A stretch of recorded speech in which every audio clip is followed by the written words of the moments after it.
Hello and welcome back to the Divine Deception. We're going to be continuing where we left off before and to press a bet. Uh,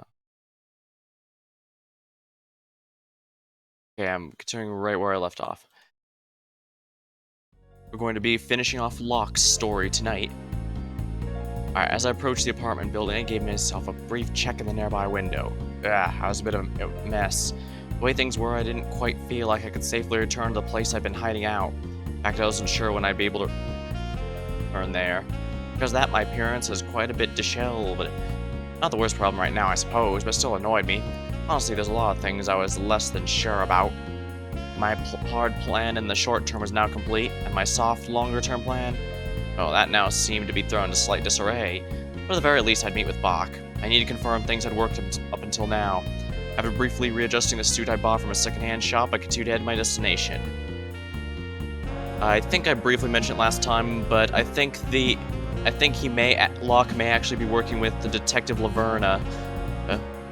And because she very specifically wanted the least competent officer to be covering the armored car and wrote a path herself that she claims was to avoid any possible Duat ambush, but that would also mean she could make sure that anyone she's working with could get it.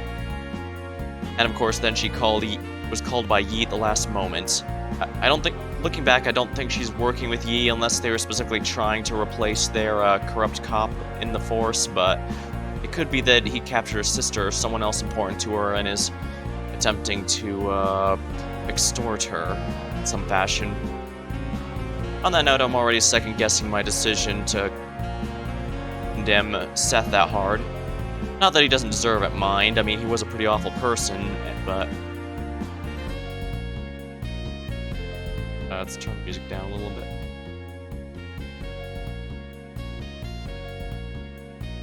Alright, but yeah. It's not that I necessarily regret being harsh, I mean... But on the other hand, I mean, I'm pretty sure if you chose to forgive him, Ez would have pointed out that quite a few innocent people are dead because of his working with the Duats. Even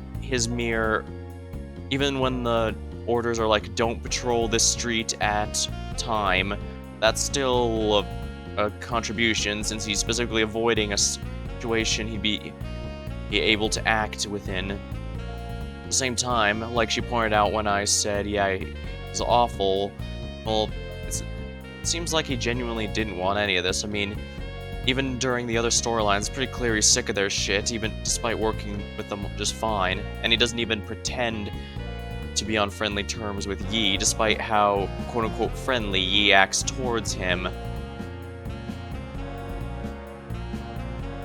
Alright, before I knew it, I had found myself knocking on Bach's door. After a few seconds, Bach opened up. An understandably confused look came after him. Bach, look.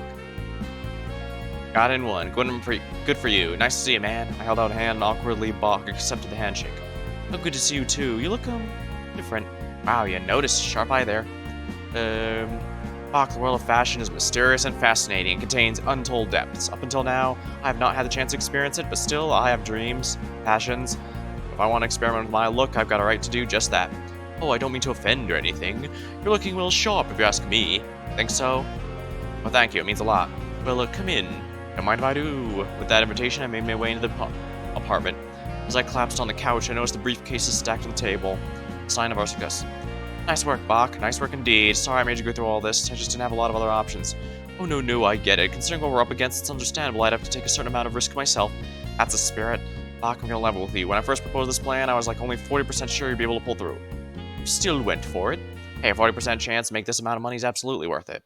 What would happen if I didn't pull through? Look, let's not dwell on the past. The point is, we've discovered you got a secret aptitude for truck robbery. Yep. And that's what I think is worth celebrating. Well, if you say so, although... Bach looked around nervously. What's the matter? Getting cold feet after the adrenaline rush has died down? Well, I don't think that's an unnatural reaction. It's not. You know, you're real high-strung, Bach. Always so defensive. I know, I'm sorry. It's just there's a lot right now. I keep thinking, that I did just commit a serious crime. What with the laying a spiked wire to pop an armored truck's tires, holding the police officer at gunpoint and all that. Yeah, sounds like you're a certifiable badass now. Way to go. That's not... Look, I know you gave me the mask and the escape route and the traceless equipment and whatnot, but that's only so comforting. Police are still good at detective work. This amount of money just can't go missing. I mean, the more I think about this, the crazier I feel. Well, I must have been for accepting in the first place. This isn't a scam. This is highway robbery. Highway robbery is a type of scam. You're stretching the definition, sir. Sure I am. It's one of my hobbies. And for the record, most of the time when I see a scam, I also say, why, that's highway robbery. Look, I'm being serious right now. Hey, so am I. Look, relax, okay? I look after my people. I can give you a 100% guarantee this is not going to get back to you. Everything's set up to make it look like a do-out effort, I promise. Yeah, about that, I have some questions. Chief among them, how did you set all this up? Like the specifics of how to pull off a robbery like this. Fine, okay, I accept you have good reasons to have a plan like this drafted up. Such specific steps. Or at least I'll go with that explanation. But how did you know who would be in the truck? How did you know the exact route it would be taking? Yep, my speculation was 100% correct. When it would be taking that route. Hell, how did you know there'd be an armored truck transporting dirty cash in the first place? I just chuckled to myself and put my hands by my head. Wouldn't you like to know? Well, yes, I would. That's why I asked. Ah, Bach. My closest friend, Bach. You know I'm your biggest fan, but even still, this magician's gotta keep some secrets himself, you feel me? If you say so. Bach hung his head down, exhausted. He did that a lot with me. I leaned forwards and clapped my hands. So, I know this is gonna sound a little indulgent. Introduction, I'd wager this is going to sound very indulgent. I can't slip anything past this guy, can I? Anyways, just to be sure about things, mind if I take a peek at the cash? Bach shrugged. Go ahead. After all, it's not like I would have been able to get any of this if it weren't for your help. As far as I'm concerned, it's as much your money as it is mine. Thanks. Slightly excited, I get up off the couch and walk to the table. I took one suitcase and opened up. And there it was. I was faced with a truly beautiful sight. One thing that truly made the world dance. Stacks upon stacks of cold hard cash. I began digging through the suitcase, disrupting the neat stacks. Sure enough, the whole thing was filled with bills like these.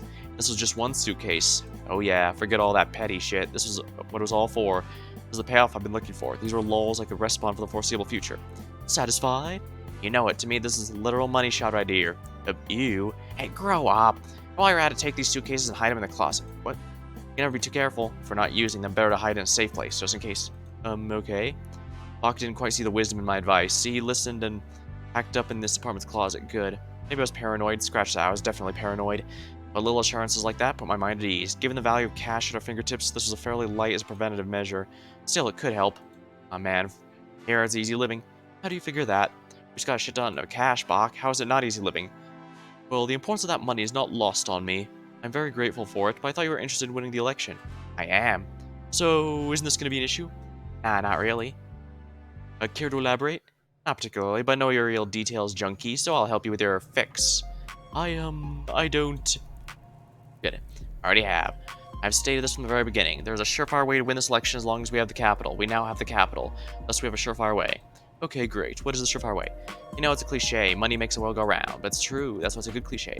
Money has been designated as the medium in which to exchange all forms of value, be it goods or services. Even though a dollar bill is no more than a slip of, well, honestly, I don't know what materials bills are made out of. Cotton and linen. Nerd. Anyways, even if they're despite being referred to as paper, I know bills, at least for American currencies, are absolutely not made out of paper. They're just referred to as such, as a slang thing. Anyways, even if they're just that, the same, they're put simply, power incarnate. Every single person living in a capitalist society, and that's most of us, spends their life chasing cash. Money is the medium we collectively agreed matters the most. It's only natural, thinking about it from that perspective, the world can be shaped however you wish with the appropriate funds. Look, this is very nice and insightful. However, I cannot help but notice you're not telling me the actual mechanism which you're going to use this money to help me win the election. I was having fun with it. Fine. Notice for this upcoming election, Panthea is implementing these new digital voting systems meant to help automate and expedite the process. What it actually is, however, as a matter of fact, is weakness. Ooh, I don't like where this is going. Too bad, we're going there. I've already taken the liberty of researching the voting booths. Turns out it's a model that's used elsewhere in the country, which means there's info on it. Which means cooking up malware for it is a piece of cake. You can create malware. I got a hacker contacts who are discreet for a price. Of course you do. There's only one problem, actually installing it, which is where the cash comes in. Every station has multiple attendees to help run everything. For each station we wish to target, we have to bribe one of these attendants, start plugging in the malware in a predetermined port. Bribery? That's your master plan? Hey, sometimes simple's best. We have a huge amount of money up front, consistent payments with the exact same size at repeated intervals afterward, day after, week after, month after, etc. Do the research ahead of time, which I'll handle. I'm certain I can find enough people who will take the deal. Hell, I think most people take the deal if they're smart. Still, I'll put in the extra legwork to make sure we can locate the likeliest traitors. Isn't it really that easy to digitally tamper with the election? Nope. Preventing this stuff is exactly what an independent digital security firm is supposed to prevent. Which is why we'll be bribing them as well. Seriously? I don't like how much this plan relies on just throwing money at people. Hey, don't knock just throwing money at people. Just throwing money at people is arguably how the whole system works. So, how long can we keep up these payments? How long can we control every one we turn? Not too long. Excuse me? Look, it's not a problem, right? Your main objective is to make Penthea better, right? You don't need to be governor too long to use the position to find evidence will put Ija, the main source of corruption, behind bars for a long time, as well as make some other positive changes, and maybe pay back that favor you still owe me. After that, what? I go to jail? Now, even when the people who are bribed start speaking out, that won't splash back on you, or at least not directly. I mean, I'll be the one handling the rigging. There'll be nothing to prove the two of us conspire in this election tampering, or at least no hard evidence. You won't be charged for any crimes. Socially, yeah, you'll be in hot water, but doing so sometimes requires sacrifice. The honest truth is, it honestly doesn't matter whether or not you're a good person. If you're famous, there'll be opportunities to make money. Bach just grimly nodded the sad truth. Thought back to Panthea's move towards digital voting systems. It seemed a little odd. Ija's probably behind it, right? Wonder if there's an ulterior motive. It could be an authentic effort. In theory, it could be used to make voting more efficient.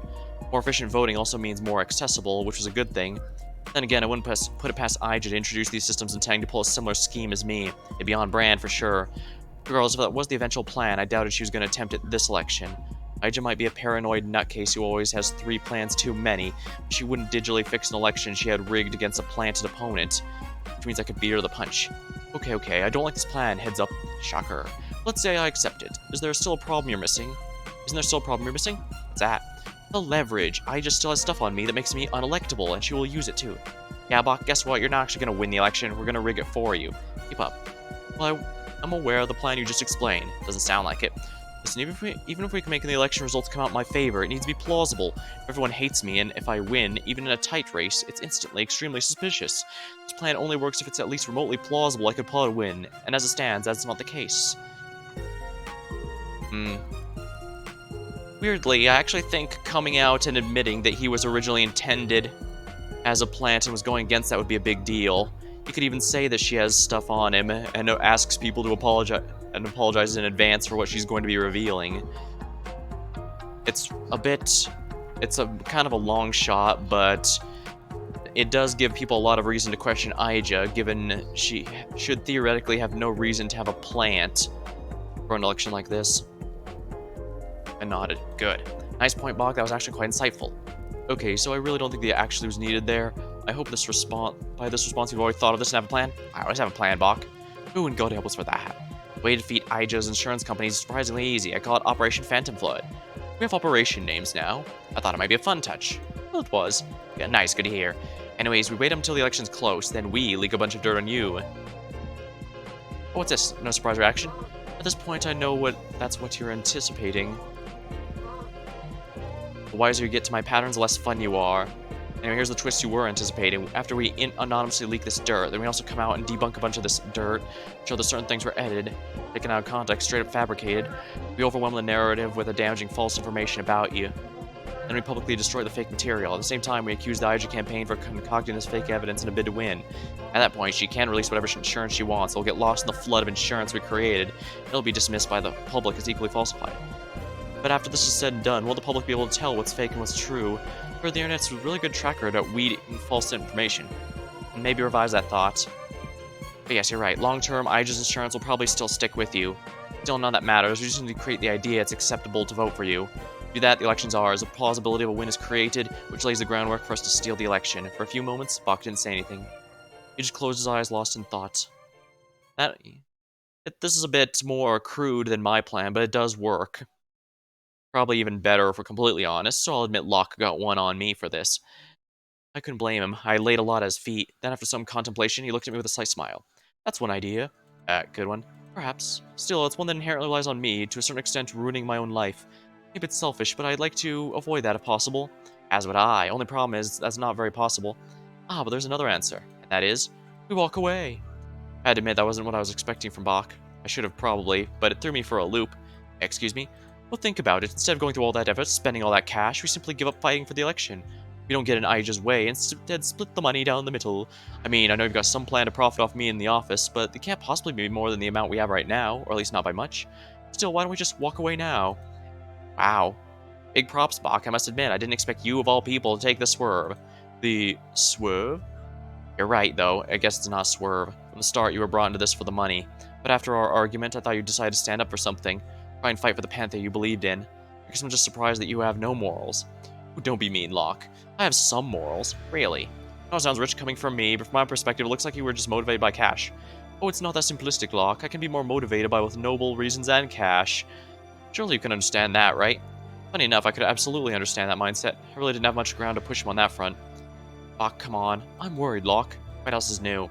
Your plan does make sense, but a lot of your plans make sense. Only some of them work out. And that one has a lot of risk. Most of the risk is on me. At this point, maybe it's unrealistic, but I don't like the idea of my life being ruined after all this is said and done.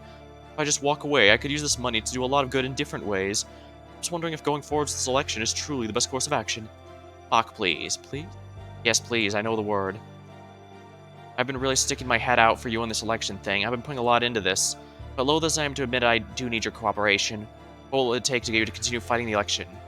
Okay, how about this? We bet for it. What? I didn't know how to react to this proposition. It felt so left field. Maybe it's a silly request. Honestly, I just want to make up for my poor showing at Nahoy's Nest. You caught me off guard, then I think the win is the more I can respect that you played by the rules you set. You beat me, not quite fair and square, but something close to that. Ah well, I guess I'm not as mature as a man as I'd like to think. My pride still stings from that encounter, so I'd like to play a rematch. My terms, if you win the gamble, we forget any of this happened. Go through with your plan, I do my best to get elected governor. You won't hear people complaining on my end, regardless of what crazy ideas, but if I win, that proves you're not as flawless as you think. Your plan isn't as trustworthy as you made it out to be. I win, we split this cash 50-50, and we walk away from the election, letting Ija win in peace. Does that sound okay? I had to keep myself from laughing. The hell was this? Since when did Bach grow a spine? He wanted to gamble. The gamble he invented, huh? Guess it really did hurt his pride back then. Well then, this wasn't just a fascinating position I found myself in. On one hand, I realized taking Bach lightly here might be a mistake. I'd gone to other people's gambles before. It didn't always work as I hoped. Odin's star alignment was fresh in my memory. That was Odin Dysma. This is Bach Underwood. There is a difference. Bach was honestly right. If I couldn't defeat him of all people, what right do I have going forward? Final gamble between the two of us for the sake of it, huh? It was a sign of my decreasing rationality, but it sounded like fun. And even though that shouldn't be how I was making this decision, it ended up being the deciding factor. With a smirk, I nodded. Well, I call myself a gambler. I wear the title of pride. So hearing this, how you're putting the pride on the line? Well, what sort of gambler would I be if I refused an earnest challenge? Honestly, I shouldn't indulge this, but what the hell? Games are meant to be fun. I hope you entertain me, Bach. Oh, I hope so too. Should I take that as you accepting these terms? Oh, no shit, Bach. What do you think I was giving a speech? Just say no? Sorry, just making sure. Alright, let's get started. Well, to be fair, Locke, you did teach Bach to go by exact wordings. Alright, sitting on his side of the table was a deck of cards, slowly slid out the cards and began shuffling it. Now what's this? Patience, patience. Unlike you, I intend for this to be a fair game. Just play close attention. Gamble started. I wasn't sure how I felt about this in-control Bach I was seeing. Still, I heeded his warning. I made sure to watch his shuffling with a carefully discerning eye, but I saw nothing funny. As I could tell, the shuffle was legit. After shuffling, he placed the deck of cards down, then he drew 5 off the top. He looked at them carefully. After a moment of consideration, he rearranged them in his hand. Then he placed a 5 of hearts. Again, should I know what's happening? You'll know what's happening when it's relevant. You know, one of the cheapest tricks a magician can use is not telling you what the trick's going to be until after it's performed. When they do that, you don't know what to look out for ahead, and they can get away with more. Well, I'm not a magician, Locke, and this isn't magic. Just keep watching. Next, the 5 of hearts. Locke placed 2 of spades, then a queen of clubs. Next, 7 of diamonds. Finally, at the end, he placed the last card face down. Okay, what is the face down card? What? What sort of bullshit gamble's this? This isn't a gamble, I'm just asking you a question. What card do you think it is? Are you just asking me to guess? That's how you want to approach it. There's not another way to approach it. There's always another way to approach it. This is a question of if you're clever enough to see it. I know you're trying to act all composed and shit, but just saying nonsense confidently doesn't make it less confident. I'm plenty clever, and I'm telling you that short of flipping a card over for myself, there's no way to tell what the card that is. Oh really? You know, I've got a really smart friend. I bet money they could figure out what this last card is with nothing but a photo of the table. Huh. Want to put it to the test? Go for it. It was clear Bach was going somewhere with all this. Where, I wasn't sure, and that annoyed me, but I was eager to see it through. Bach took a frankly outdated phone and used it to take a picture of the table. He texted to a contact, simply labeled the friend, asking what was the 5th card, then he left the phone sitting on the table. Instantly it showed someone else was texting back, but that didn't concern me. What concerned me is the phone screen. And it did for a few different reasons. The alias of the friend and the fast response implied Bach had set up the show and dance before I arrived, which is weird. But also, there's no texts earlier in the history the photo was sent to or from this number. Well, it's always possible to delete texts, but a phone of this model had no way to mass delete, which means either spent an awful long time deleting them, or there weren't many to begin with. Those details all fell aside, however, when the phone received a response. 7 of hearts. Oh, my friend thinks it's 7 of hearts. I flipped the card, show it's 7 of hearts, feel real clever. Instead of responding, Bog did just that. Sure enough, it was 7 of hearts. Damn, I was mildly impressed. Only mildly. Neat trick, try it again. Excuse me. Your friend's smart. They can surely perform this whole routine again, right? Sure enough. Alright, let's go again. Bach reached over and gathered up all cards. Once more, he shuffled the deck. I watched even closer. I didn't take Bach for a card shark, but it was always possible. But no, I didn't say anything. He just shuffled, drew 5 cards. Then he looked over before placing them down one after another. 4 of spades, jack of hearts, 6 of hearts, 10 of clubs, and a face down. Then Bach picked up the phone, took up another picture. Picture was just around the table in 5. He sent the second and put the phone on the table once more. Bach was very visibly showing me the only thing he sent was his photograph. Cheeky son of a... A few moments later, a text arrived. 7 of spades. Bach flipped the last card, and sure enough, it was 7 of spades. Wow, looks like my friend is smarter than you. Let's make one thing perfectly clear, Bach. I am the smartest person you know. But whatever magician tickets you want, we need that to be clear. It's clear you and this friend have a whole system worked out. Cute, but doesn't fool me. System? What sort of system would that be? I don't know, it could be many things. Maybe you chose the cards ahead of time. I mean, if you don't trust I'm being honest with the shuffles, you can choose 5 cards for me. Really? You know, I'm gonna take you up on that offer. Without letting Bach get a word in edgewise, I scooped up the cards. He was gonna regret letting me mess with these. I skimmed through the deck looking for the right combination. I saw it. Took an ace of hearts, diamond, spades. I also took out king of... So probably throw a wrench in whatever game Bach's playing. Made one of the king or queen the hidden card. The contact will obviously assume the last card was an ace. If an ace is hidden, well, it'd still be chaotic. A step like this is most likely to break things. You done choosing? Yep. Happy with your choice? Growing less so, the more you have that smug voice. Oh, don't be mean. I really didn't like this Bach, although this could also sense he was putting on airs. There was a visible sweat beneath his armpits. He was a performer, a professional even, but not a master. He had signs of weakness. I handed him 5 cards, and he briefly looked through them. After a brief pause, he resumed mixing them around. Then he placed them on the table. He had spades, the 3 aces. I didn't like how quick that took. Bach took another picture, sent another text, waited for a response like clockwork. King of spades. Well, I'll be damned. 3 for 3. Very impressive. I'm sure your pal is just the smartest, but in case you forgot, we're in the middle of a gamble for a metric ton of cash. And you mind cluing me as how this is relevant for it all? Right. See, Locke, seeing as how cocky you always present yourself as, I figured testing your intelligence against my friend was itself a good gamble. I figured it was something along those lines. Care to tell me more what this actually means? Right, so I've already let my friend guess the 5th card 3 times. I'm gonna let them guess 9 more times. Then we'll do it once. You're going to have to answer that last time. Lucky 13. Correct. Right. You can get it, and then I guess you're as smart as my friend, and you win. If you can't, I guess you're not the smartest person I know. In that case, I'll choose them over you. One little issue. How do I have any assurance I can do what your friend is doing? Why, you think they're smarter? No, I think you're in cahoots. There's any number of ways you could be cheating. Cheating? How on earth could that even be possible? I'll list out the ways. Alright, how about I set some ground rules? That would be wise. I promise that my friend is an actual human sitting with a person with a phone that is not within a mile of where we are currently sitting. The absolute only way I'm communicating them is through these photos. I repeat, the only method between me and this friend are the pictures I send. Additionally, I'm not pulling anything funny with the pictures themselves. There isn't metadata in the photos. My camera doesn't have an X-ray functionality or anything. What my friend sees is precisely what you can see. Finally, there's nothing funny about the setup in these photos. These cards do not have markings. There's nothing on the table. It doesn't have anything to do with the time the picture is sent. Literally, the only information I'm conveying right now is a row of 5 cards, one of which is flipped face down. Understand? Okay, I get it. That is all the minimum I need to accept this sort of bet. And actually, if I find proof you're breaking any of these, it's an instant disqualification. You truly think that of me? That I'd cheat in a casual wager? I'd hardly call this a casual wager, Bach. I think you need to put your game face on. It's true, despite his nervousness, he didn't seem overly worried about this gamble. Besides, I've been teaching you what I know, haven't I? Maybe, but forgive me for not picking on your habit of screwing people with unfair games.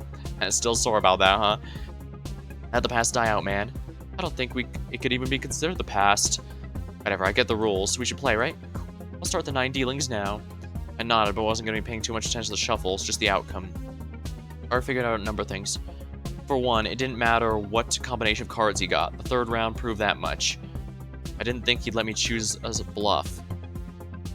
Additionally, I was going to take what Bach said about the nature of the game as truth. Not because I trust him, though in this matter I probably did, but because if he was pulling some shit like that, it'd be apparent before too long. That was the sort of matter that could be mitigated after the fact, so for now, assume he's being legit and focus on what that means. There's nothing about this game that revolved around being smart. It was a game of codemasters, plain and simple. Like Bach said, the only way he could communicate the face-down card was with the codes he was given.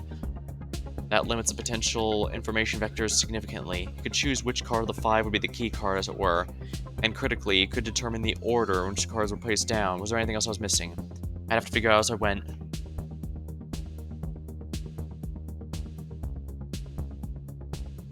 Alright, 4th, the dealing. 5th card was King of Spades.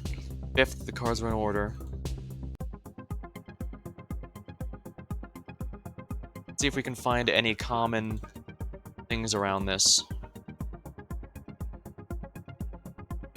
There's only one club here, and only one spade, only one club. Oh, but there's 2 diamonds here, so that doesn't count.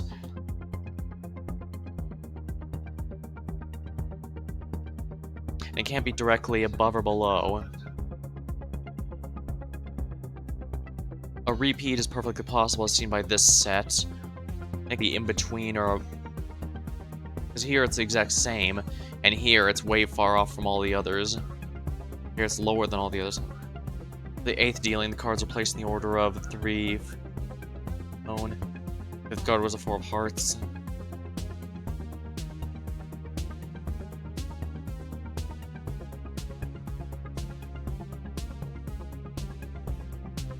I can potentially think of a handful of ways they could guess the suit, but not the exact number.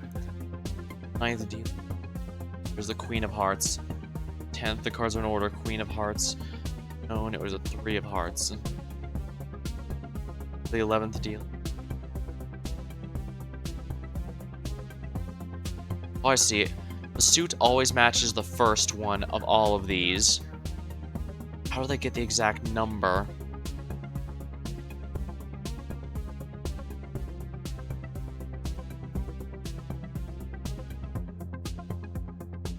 Yeah, heart, heart, heart, heart, heart, heart. Diamond, diamond, club, club. Spade, spade, club, club, heart, heart. Yeah, club, club. Alright, that does it. My friend got it 12 straight times in a row. Now you just have to get it right once. You probably wanted to intimidate me, but I wasn't scared. I got one final condition. Oh? When you lose, your friend has to get the final right while I get it wrong. Now I'll just quit the system at the end and claim it as a win. Of course, right, that's fair. Good. Let's get on with this final round. Now or never, I felt like I already knew the pattern, I just needed to... Okay, time to get the think tank. Focus. What was going on here? How was Bach communicating the key card? Vectors of information. On paper, Bach just had the cards he was dealt. Of course, it was always possible there was some other piece of information. But no, Bach said he was just using cards, this wasn't his nature to lie. Then how was he using mere 5 random cards to send a message? It's not impossible, but there had to be a sort of code hidden in these dealings. That's why he repeated the process so many times, right? To give a fair chance. Sure, there's some pattern. Particularly for a common idea surrounding the suit of the key card. But wait a second. What's this? It seems there's actually a correlation between the last card's suit and the preceding cards. Yeah, looking closely, there's definitely a pattern. Which makes sense when I think about it. Fundamentally, you just need to signal 2 pieces of information. The suit and value. 4 cards, you can use the first card's suit and last 2's...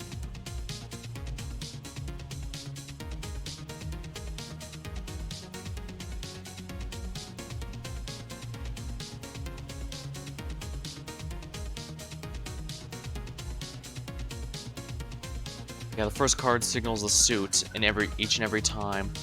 Last 3 signal the value. Yeah, it's pretty clear if you know what to look for. First card always matches the key card's suit.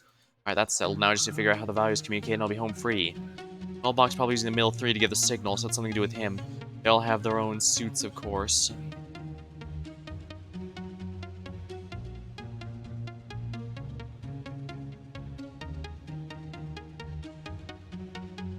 I highly doubt it's the same trick twice. Signaling a specific suit is far harder than signaling a value.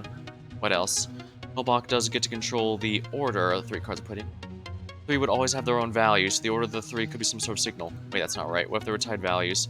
This doubt only lingered for a couple seconds before I was reminded of an obvious fact. Suit tiebreakers. When a poker hand had the exact same value as another, sometimes the tiebreaker could be placed off the suit's strength. Clubs, diamonds, hearts, spades, ascending order. No reason that couldn't still be the case. Okay, this felt like progress. There's still a fairly large hurdle in my way. For this train of logic, I need to find a way to use the order of the 3 signal one of 13 possible card values, but that was impossible. I knew that from the start. Was this whole theory dead in the water? Actually, maybe my thinking was too rigid. I had to remember, Bach was in control of selecting the key card.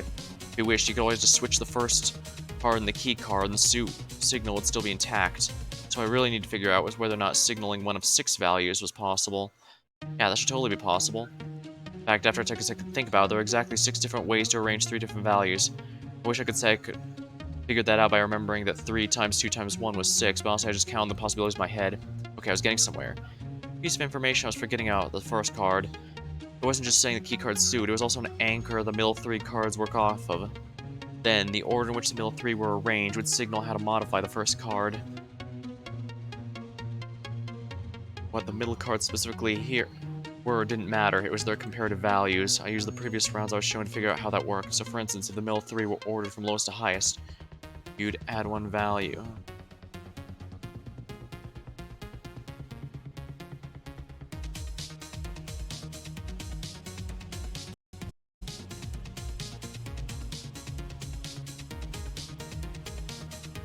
Copy the second.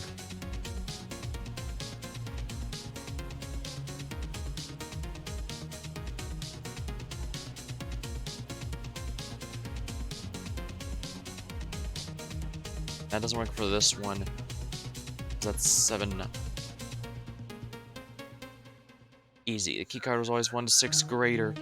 First card in value. Ace swapping around to 2 if necessary. Lowest, middle, highest would add 1, far as I could tell. Conversely, highest, middle, lowest adds the maximum 6. I think I had it, but just in case, I'll do one hypothetical. If I imagine saw 2, 8, 10, 6, the suit key card would be suit. Spade. Alright, good. Then the 4 cards were 2 of spades. Value of the key card would be 6.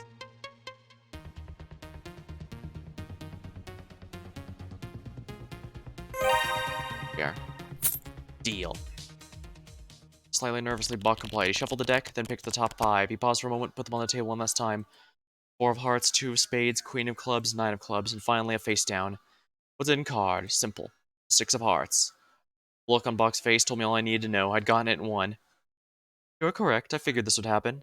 Want to send your friend a picture? I don't see the point. After all. Buck reached forward and flipped over the 5th card. 6 of hearts, like I guessed.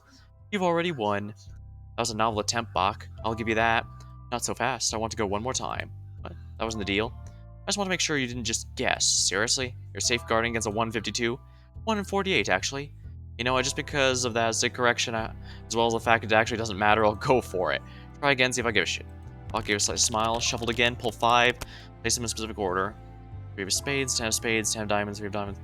That's shit. I had to rack my brain for a second to confirm something. Okay, good. Got it? Yeah. I get sneaky with that one, huh? I don't quite know what you mean.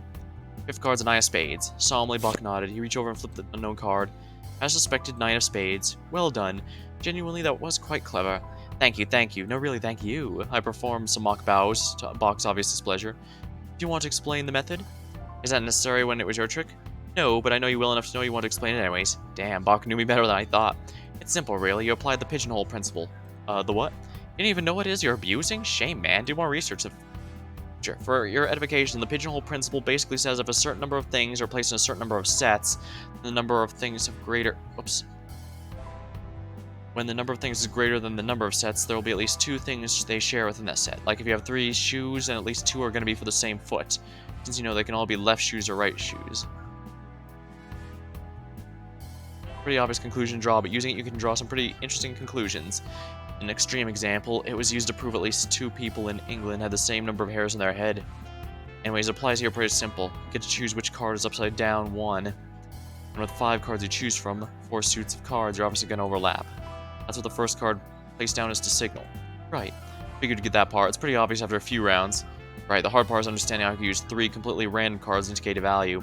That one's a real head scratcher. Almost got caught up in that one. Before I was completely lost, I noticed something else about the connection between the last card and the first. Hidden was always only slightly greater in value than the first card. Exceptions to that fact came when it was wrapped around from king to ace. And I also came to the realization if you take 2 cards of the same suit, whatever they are, one of them is going to be no more than 6 value placements higher than the other, including the wraparound. Simply put, if you had 3 of hearts and 5 of hearts, if you place down the 3, you just need to indicate a 2 with those other 3, and your partner can figure it out. Long story short, you don't need to indicate a specific value with a set of 3 random. You just need to indicate a number 1 through 6. To do that, you don't need to account for any specific card's value. You just need to count to their values relative to each other. Lowest value, the middle value, and greatest. There was odd cases where 2 cards of the same value, but going off examples is clear you using standard suit power to determine tiebreakers. Had you just given me the first 3 examples, even if I'd gotten this far, my reasoning, I'd be stumped. That's why you gave me the 12. It wasn't to give me extra clues, it's only because denying those examples would make the game unfair. For all these iterations, I found the pattern pretty quickly. Middle greatest, add 1. Middle lowest greatest added 3. Middle greatest lowest added 4. Or greatest middle lowest added 5. Greatest middle lowest added 6. Man, the way you put it sounds much more complicated. Oh? How'd you conceptualize it? Lowest value is 1, middle value is 2, greatest is 3. Those 3 numbers you make 6 number combinations, and the lowest combination is the lowest value added. So 1, 2, 3 added 1. 1, 3, 2, next biggest added 2. All the way. 3, 2, 1 adding 6. Tomato, tomato. I don't know if that applies here, but the point is you've won. Congratulations. Bach didn't say this with any amount of positivity, and yet he also didn't sound dismayed. What was with him? Just then another text came from the phone. Despite nothing being sent for a while, Bach picks it up and checked it. Finally, he muttered under his breath, as though he hadn't intended me to hear this. But I did, and it made me more than a little unnerved. What's that? Instead of answering me, Bach turned around and reached for a nearby drawer. He opened and took out... Holy sh... Don't make any sudden movements. Before I knew it, Bach was holding me with a pistol. Seriously? The hell? I considered my combat options. I had outs, potentially, but it wasn't clean. What's going on? Really, after everything, it was Bach that had successfully ambushed me? Bach? Him? Beyond fear, I just felt embarrassed that this guy had gotten one over on me twice now. What's happening? Whoa, hold on there, Bach. We can talk this out. Bach chuckled to himself. I wish that were the case, Locke, but I just can't imagine that to be the case. No, Bach, please. I know we've had a strained relationship, but you're not really gonna kill me, are you? Kill you? For real? That's what you think this is? Yeah, you whipped out a pistol. That's kind of the natural assumption. Bach shook his head. I don't want anything like that. Honestly, I don't really want anything bad to happen to you, Locke. Despite everything, and I do mean in spite of it, I kind of like you. Well, I like you too. At least I did before you pulled a piece on me. Not for killing one, then what's the deal? It's for self-defense. Self-defense? Bach, you know I'd never hurt you. No, actually, I don't know that. All I know is you're a clever, exploitative criminal and a proficient liar with a bit of a cruel streak. I like to imagine murder isn't in your playbook, but if I'm being honest, I don't have any assurance of that. I was at loss for words. I want to dispute what he was saying, but in truth, I don't have any good arguments. I could just stand here offended, but utterly helpless. Alright, fine, but what on earth's going on here? What's all this about? Bach looked down. He didn't want to meet my eyes. Bach, I have 3 confessions for you, Locke. I'm okay. I wasn't the person who came up with the scamble. The person I was texting wasn't actually a friend. I only first talked to them earlier today. The reason I challenged you was the game wasn't for money. It was an attempt to stall for time. Just as Bach made his 3rd confession, I could hear faint police sirens. I could only grow internally. Why'd Bach have such an edge against me? I guess he just took advantage of my natural tendency towards underestimating people. In actuality, I might actually have an inclination to trust him. Silly me. Bach, listen, what if... Before I could finish my sentence, the phone on the table began to ring. Your friend? Bach just nodded. And that calls for you, for me. Ah, sweet. Look, this is for the best, okay? Bach, I don't know if you believe what you're saying right now, but I honestly don't care. Either way, it's bullshit. I'll be in the restroom. If I hear anything that sounds like you're trying to get to me, I'll fire. Don't make me. Please listen. Not another word, Bach slowly gun-pointed at me back to the restroom, and then with one hand he closed the door, leaving me alone with a ringing phone, and the sirens from the window were getting closer. I sighed. Well then, I guess that was only one option available. I reached out and grabbed the phone. Click. Hello? Oh, sheesh. Imagine getting played by Bach twice in a row. Can you say embarrassing? Just Locke. If you're struggling to keep pace with Bach, you got no chance against what's coming next.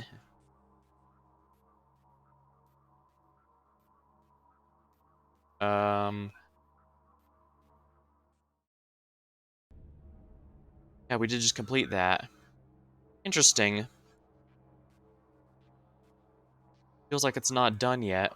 Strange. I'm finishing the laptop this time. Do you want to unlock this using a silver key? Yes, please. Arbitrage. I moved uncomfortably in my chair. I never felt comfortable sitting in public areas like this. That probably wasn't a good trait to have, though perhaps understandable considering everything. Still, well, she wasn't even here yet. I'd have to kill a bit more time. I took out my phone. Wasn't there anything interesting going on? I looked around the phone for a bit. Then, what's this? I was so taken aback I spoke up audibly. Well, I think surprise was an understandable reaction given what I was looking at. The devil had finally sent me a message. Considerate of him. Originally I thought he might have died. Oh, well, now I hadn't thought of that. Still, I was dubious whether or not I'd get another email from him, but lo and behold, what fell into my lap. Well, isn't this quite interesting? Might as well check, see what he has to say. Open the email. Dear Olaf, apologies for the delay. As sad as it is, real-life events took priority for a time. I do not wish to divulge too much, but needless to say, past events have been trying. Because of that, I've not had time to check my computer for, frankly, anything. The website has been somewhat unmaintained, which is a shame, as many suspicious activities have occurred in my absence. Further proof towards the god is undocumented. I need to get on that post haste, and I shall, but first I figure I owe you an email.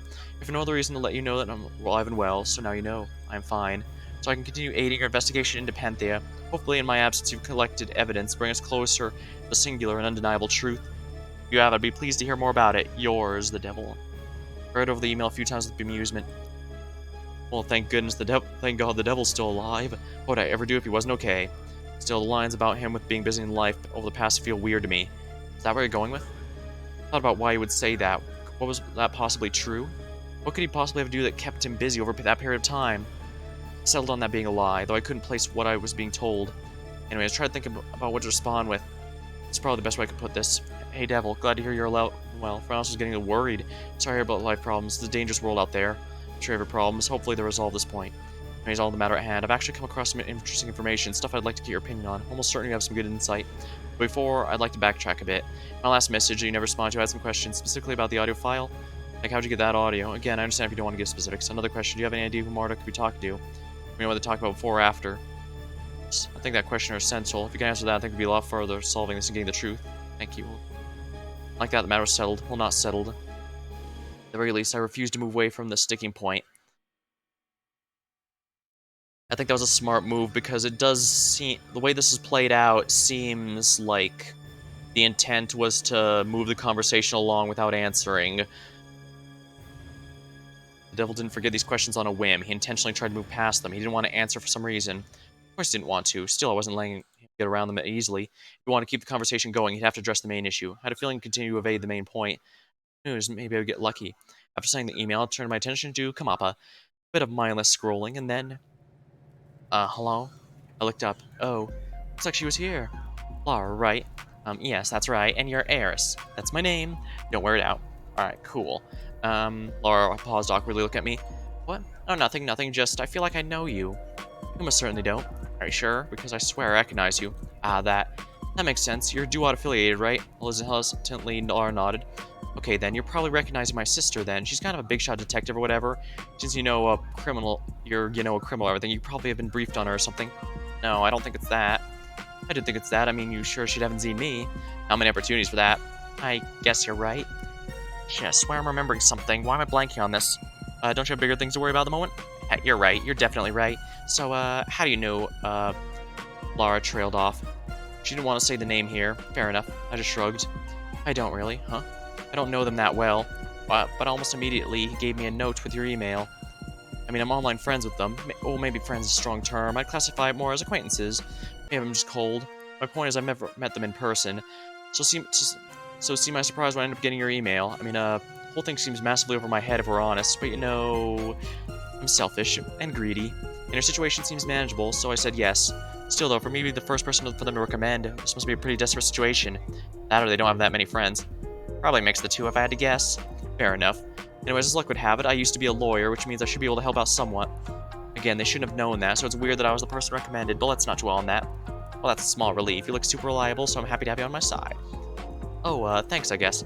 Still, even with your help, I can't help but feel nervous. The situation I'm in, it's really rough. I mean, you're just a normal citizen. We can go with that. I kind of feel bad getting you involved, because this is dangerous and tricky. I've become a target on all sides. I mean, you used to be a lawyer. It's very cool. Probably could be useful, but I don't think it's going to be enough in this case. Seriously? Were you always this much of a pessimist? Huh? Dangerous situation, my ass. This is the epitome of looking a gift horse in the mouth. The only reason people have turned on you is because the city full of selfish assholes is only in it for themselves, but that's a good thing.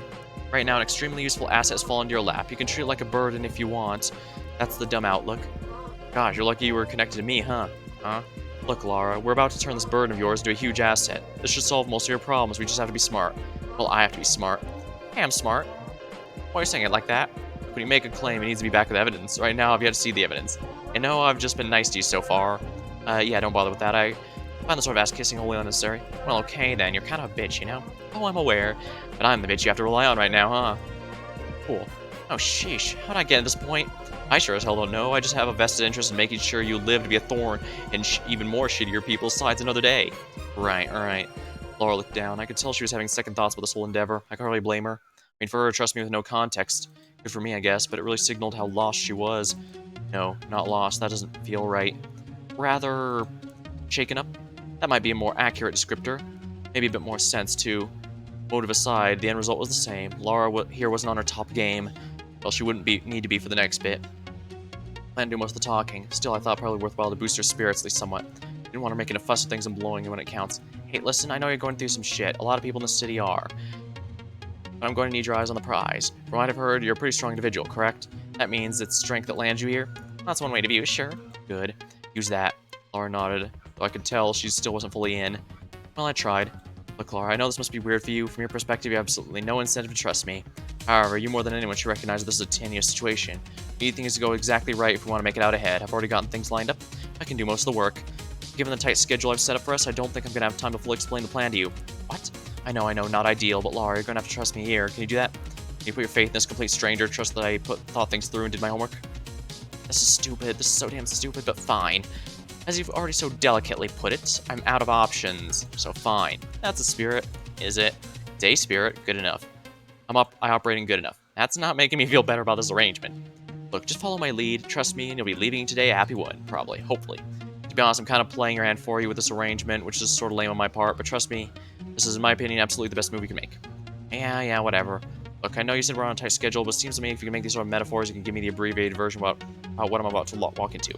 Fair? It is. It's extremely fair. So, long and short of it, how to explain it. You know what your biggest problem is right now? That does not seem like the fastest way to explain your problem.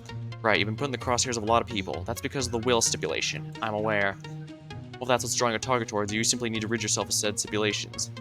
Honestly, if you just want to reset the situation, that'd be incredibly easy, but that's a waste and I'm greedy. Instead, what we need to do is...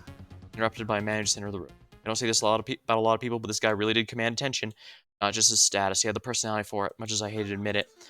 Anyways, entrance meant we were now in the plan.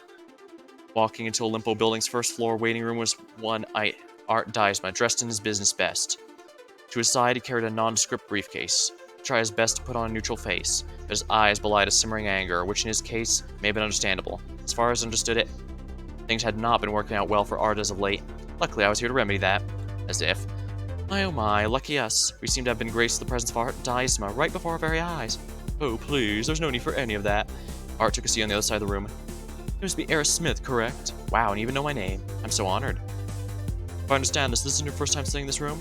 Ah, guilty as charged. I know nothing was proved, however I can't help but feel a little bit of indignation towards you. That might be fair, but to be clear, anything I may or may not have done is completely impersonally. Honestly, I have far more resentment towards my Juda's sister for pointing you in the direction toward my presence here than I do towards you. For the record, your sister is the only reason I'm entertaining this little meeting. I would hold off on disparaging her were I you. Oh wow, someone's actually defending Laverna. That's a real first. Were you charmed by her unstable charms? Got a thing for the lunatics? Okay, this is getting puerile. Is this how the meeting's gonna go? Oh, come on, Art. I'm just trying to break the ice. I want to know how deep the stick in your ass is plunged. Now I know. And you must be Laura, correct? That's right. Nice to speak with you for the first time. Subtle. You know, your appearance totally matches your voice. Surprisingly, I can say the same for you. Oh, you charmer. Ick. Let's just get started. No. If this is the case that Odin passed away but he left everything to Lar instead of his own children, I can see why things are about to become terrible. But interesting. I prefer not to have a known Duop member seen in my building. Tarnishes reputation. Are you serious? You didn't have to meet her, you know. I didn't pick the meeting spot. I was trying to be cordial, come to you. We could have met in my office. Nah, I'd rather this be done in public. You don't want a Duop scene. You're saying you're better than us? Yes. Why you? Well, that went south pretty quick. Must have some guts, acting above it all when giving you what you tried to pull earlier today. I did nothing. That was simply business. As a gang member, I would have thought you'd understand that. Business, something we should be talking about? Did nothing. Is that how you see that? Naturally. Wow. You know, I've met a lot of scumbags. I'm friends with a lot of them. I actually think you're not as much of a sinner as any Duop member. That's a level of self-delusion that's even new to me. Bold words for obsessed tramp. Excuse me? What, are you surprised I have objections to you seducing my father? We're talking about Lowe's. That must be a record setter. Seduce? What the hell are you talking about, you creep? Really trying to deny it? Remember who you're talking to. Oh, I'm keenly aware. And I'm keenly aware of all the weeks you spent living with Odin alone in his mansion. That was a novel money-making scheme, I must admit. Never thought Odin, of all people, would fall for it. It's not. You totally misread the situation. It wasn't like that at all. Really? Then you mean for me to believe my father decided to name me as chief inheritor because, what, you particularly impressed him? You think I know what goes around in that crazy fuck's head? Also, do you even know your own dad? Yeah, I'm actually with Laura on this one. Art, how the hell would you know? How the hell could you know Odin Deisman not realize he favors his ambition and junk? Of course he'd throw his own kids to the curb if he thought I was more worthy. Exactly. He'd have to think a tactless low-life thug Duat was somehow more worthy than his eldest son, who followed in his footsteps perfectly. Wow, look at the ego on this guy. It's not a matter of ego. Odin looks down on the Duats. He'd never accept you. Laura had nothing to say about this, probably because she'd agreed with Art's statement. Now felt like a good enough time to speak up. I'm gonna interject for a second here. Maybe Odin's reasoning is weird. Surprise, surprise, the man's unpredictable. But just because you couldn't accept his explanation, Art, you decided the reason to be that Laura slept with a senior citizen. That kind of feels like a leap on your part. More to the point, regardless of what actually happened, calling Laura a chump like that during a business deal, I mean, talk about tactless. Saying this ain't a good look for you, real ungentlemanly or whatever. Being honest, I expected to get some blowback from this. Art to try and hold back some rage, and true, I spotted an initial flash of annoyance, but after that annoyance, his face took on a more contemplative expression. Then after another moment, I saw, maybe I was getting mixed up, but he seemed to be embarrassment. Art actually seemed ashamed with his behavior. I didn't expect that to actually work. You are entirely correct, Mrs. Smith. Apologize, Laura. My behavior when I was entirely unacceptable. You must forgive me. This past few days have been trying. But with my anger at Odin culminated in the outburst you saw. Still, such language toward the lady is completely improper. I'm so sorry. Laura seemed equally surprised. Suddenly, I elbowed her in the side. Genuine or not, it would be best of Laura just apologize now. It'd smooth things over. Quite nice for the meeting. Luckily, Laura seemed to catch my drift. I get it. I mean, I also don't know what Odin was thinking, and I mean, pretty much spent your whole life following Odin, trying to get him acknowledged as a successor, right? So to hear him say he was willing his Olympus stock to me in the cause of his death, in case of his death, that must have come across a total slap in the face. Art didn't say anything, but his expression wasn't hidden. Probably wished it to be. Yeah, that probably would be reintroducing. I'm fine moving on what we're here to discuss. Once again, we're on a big happy family. Eris, were you not the one pushing for us to focus on business? Seems there's now impediment on the front. Yeah, don't get your panties in a bunch. I got the papers right here. I reached down my bag and rifled through the papers, carefully making sure I took out the right sheet. Finally, I placed it down the waiting room table in front of Art. Drafting this up did not make me miss the law profession, I can tell you that. Contract work is a total snooze fest. Although, you know, I do like debating. Well, if you're on the internet that much, you either hate it or you love to hate it. And it'd be a waste to let the degree become meaningless. Maybe I should try transitioning to trial lawyer. As I mused to myself, Art began reading over the papers with a discerning eye. Given the nature of the meeting, Art chosen not to bring any personal lawyers. Oh, thank you for the resub, Ukyo.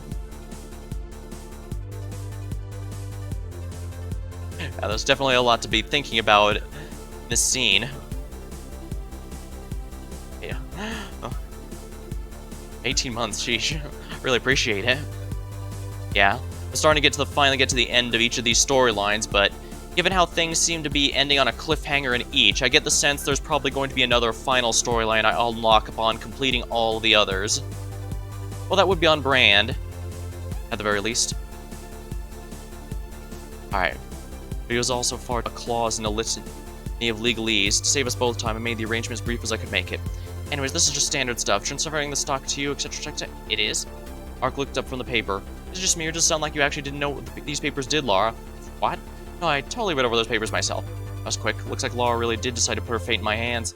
Art, stay on target. Laura's well aware of the arrangement. The question is, do you understand it? It's not an awful lot to understand. If I sign this, upon Odin's death, any shares in Olympa owned by Odin and willed to Laura will automatically be transferred to my control. In exchange, I pay her the agreed amount. Exactly, and the contract in your hand specifies that. That gave me pause. It felt like that represented not just a pause as Art read the contract, but also a pause as whether or not to take this deal. Time to push. Say, Art, if I'm right, you have a 30% stake in Olympo, right? Art raised an eyebrow at this. You know this? Hey, you two aren't the only people who know things. My point is, right now you have a plurality stake in Olympo, but not a majority. This means your position as CEO is in theory at risk, but if you combine Odin's 25 with your 30, I'm sure a talented businessman like you can do the math. Yes, I'm aware of these factors. Still, that is only true when Odin passes away. He's old, but he's fierce. Who knows when his time may come? Yeah, who knows? An old man like that, an accident could happen any day now. I was actually taken aback. Are you implying? Hey, it's a Daisma way to take what you're owed, no matter who gets in the way. I'm sure Odin will respect you for taking control in the most effective way. Time to give a final push. And you know, this deal isn't exclusive, by the way. I'm sure your brother would be able to put a 25% share in Olympo to good use, don't you think? He should be around here somewhere, right? Oh, okay. Put a point abundantly made. There's no deliberation. The deal's the only option, the best option for Laura and I. And the agreed upon price? A small one to pay for what it grants me. Art nodded. Then he took out a pen from his pocket. He leaned down without a moment's hesitation and signed the contract. Awesome. Now, Laura, you just have to sign, we can be settled. Laura gave me the side eye. For the first time since Art walked in, I could sense that feeling of her unsure whether to trust me. However, it only lasted for a moment. Pass me your pen, if you would, Art. Art complied and Laura signed on her side. There we go. Deal made. Contract formed. Indeed. Art picked up the signed deed, clearly treasuring it a good deal. Yeah, my guess is there's some stipulations to this, but none that would be a case of... or at least none that Art would guess, because obviously being a big businessman, he can read legalese to at least some details, so we can't screw him out of getting what he wants here, but we clearly have some other way we intend to screw him over. Then if there's nothing else to discuss, I'll write you a check and we can be on our way. Excuse me? Not credit, cash. Cash? You're serious? For a deal like this, you expect me to give out that amount of cash? If at all possible, it'd be really nice. As much as you'd like to pretend otherwise, I'm sure the office of yours upstairs has that much money tucked away somewhere, just in case Big Brother decides to take just a bit closer look at the accounts of yours. How clever. Mind go up and fetching the cash, Art? I'd prefer not to. Art reached down and lifted the suitcase, then he handed it to me. Here, the agreed upon amount. Opened up the suitcase as Art got to his feet. Sure enough, there was a buttload of cash in here. Holy. I thumbed through it, making sure it was legit. Sure enough, this was it. This was real and the agreed amount. Closed the suitcase and handed to Laura. That'll work. I thought so. Art began to make his way out of the room. Before he left, however, I had one last question for him. Hey, if you brought this down here, why'd you try and play it with a check? Miss Smith, Laura, this has been a pleasure. And just like that, Art Diesmo left the room, a suitcase loaded with a cash pourer. Whoa, did that really... I checked the time. Yeah, I think that went pretty well. I'm glad we were able to turn that around so quickly. Honestly, I thought it cut it too close when he was setting these up. He's checking out some Genshin updates.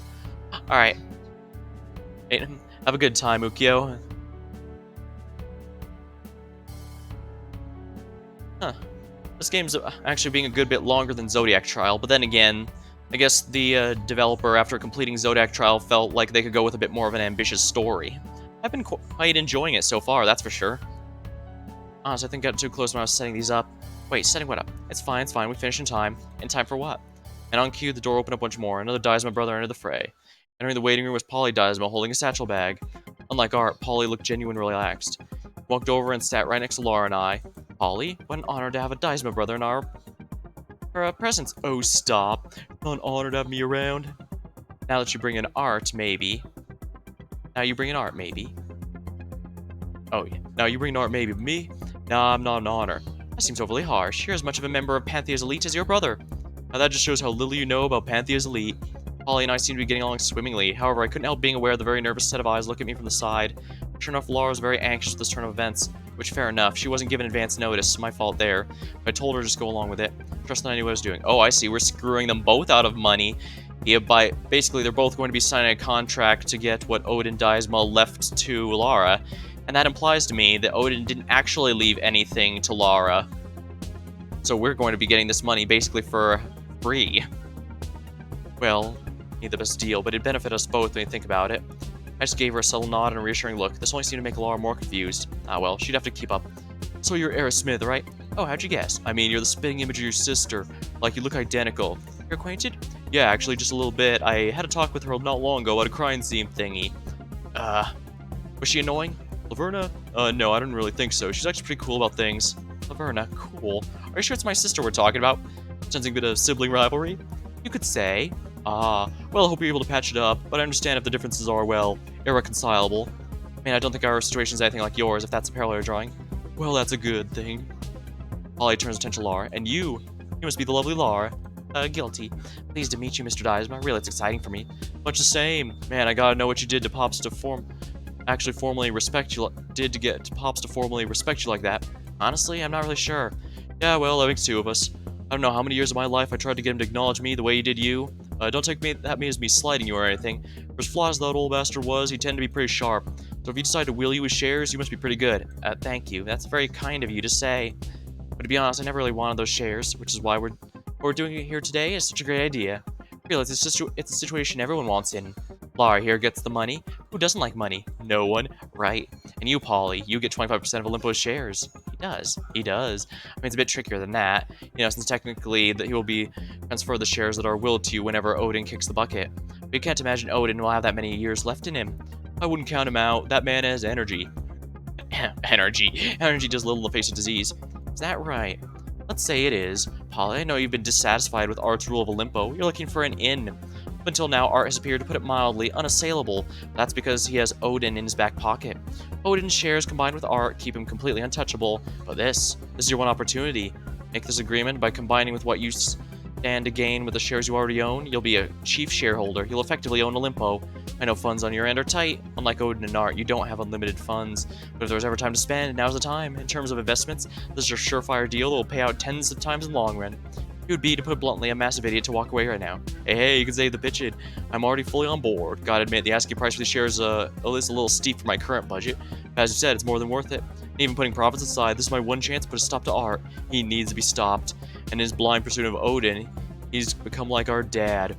That's not something anybody would be like. Oh yeah, Art's become like their dad. Really, in a way, I'm doing this for his own good. Yeah, I don't really care about any of that. The question is, ready to make the deal? Polly nodded. I already came prepared. I got my payment right here. Polly slapped the bag he had. Ready to give it to you as soon as we make the deal. Well then, let's make this deal and get paid. Neris, are you sure? Come on now, Lara, this is enough. Don't try to fleece the poor man for more money. Sheesh, lady, you really want up the price? What? No. With killer instincts like that, I can see why Odin took a liking to you. As this exchange played out, I reached in my bag once more and pulled out a near-identical contract. I presented it to Polly, who quickly skimmed it. Alright, this all seems cool. I sign the bottom? Yep. Do you have a pen I can borrow? Sure, give me a second. I reached to the side pockets and fished out an older pen. Handed to Polly, who quickly used to sign his name in the relevant space. Then he handed it to Lara. Here, you can use the sign on your part. Lara? Gave her a look. Vocally, I said nothing, but I hope my intent spoke volumes. Remember what I asked? Trust me. I know what I'm doing.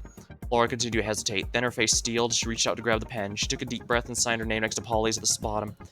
And voila, a binding contract is made. Congratulations, everybody. The litigation has passed. Woo! Hooray! Hooray. Alright then, Polly, make sure you take that contract and keep it safe. This acts as actual proof of our agreement. Without it, the deal is sort of null and void. Oh, I know. I understand contracts and stuff. I'm saying your brother seems like the type to not hold his punches. If he learns of this arrangement, he tries to steal it from you. So lock that contract up safe. Gotcha. Hey, shouldn't Laura have a copy too? I mean, standard protocol, but unnecessary. We already left a standard protocol a few steps back. Generally, contracts like this aren't just self-assembled by non-practicing lawyers and signed in a matter of minutes. Hope it's legit, yeah? Almost definitely. People joke about the law being arcane, unfair, and overly specific, but that usually refers to grand conventional law. The type of stuff that affects thousands of people. For personal contracts, the rules are a lot more loose and intent matters a lot more. Honestly, the sheet I drew up there was a bit more than necessary. As long as there's some form of proof there was an offer, an acceptance, a consideration, a mutuality of obligation, and that both parties were both competent and capable of entering into the agreement, it'll hold up. The more you learn. So now I give you the money? That would be preferable, yes. Okay, here you go. Polly leaned over and handed me the bag. I in turn opened it and briefly checked it. An eyeball's glance seemed more or less the amount agreed upon. I continued to pass the bag to Laura, who was still visibly uneasy. Great. Pleasure doing business with you. And me to you. Polly stood up, content with the interaction. However, I decided to throw something in before I left. Like you said, you never know when Odin actually passed away. Yeah, I know it's hard to tell. In the meantime, we won't have any way to stop Art. To put it another way, Art remains in control so long as Odin stays alive. Yeah, and? I shrugged. Something to consider. Really do want to save Art or whatever. Polly's face became a lot more conflicted. He actually wasn't dumb. He caught on to the bait rather immediately, and he considered it. Without saying anything else, Polly just continued to leave the waiting room. Finally, Laura and I were left alone. For a moment there was just silence. We were the only ones left in the waiting room. Our business done, and then, after a brief calm, Laura exploded. What the hell was that? That was me getting off the hook. But with, I might add, a sweet amount of cash. Off the hook, you absolute moron. You blithering idiot. How dumb can you get? Okay, Hurtful. Do you not get what you just did? I'm so screwed. I'm on the hook with two separate contracts co-signing me to do completely opposite things. Whenever Odin dies, so now it seems more likely to just provoke both of his sons into doing that. Yes, I noticed that. What the fuck there? I owe two separate people 25 seconds Olimpo. That won't be easy to pay up. I go to jail for at least a decade. Hey, calm down, relax. This is a relaxing situation. It is? I'm sure as hell not relaxing. Yeah, see, that's a problem. I said trust me, didn't I? You did, and for some stupid reason I believed you. Exactly, you trusted me. Now give me a moment, I'll explain exactly why that was the right decision. First, why don't you take a breath? Good. Now let's review some facts. Right now, you, Art, and Polly, and quite a lot of people are laboring under the assumption Odin decided to write in his will that you would inherit all of his stock in Olympus Company upon his death. Apparently, this is based off a loose description of you proving your worth to him. That in combination with his son's disappointing him led to this deception. Now I ask you, does this make any sense? Any sense? I mean, it makes some amount of sense.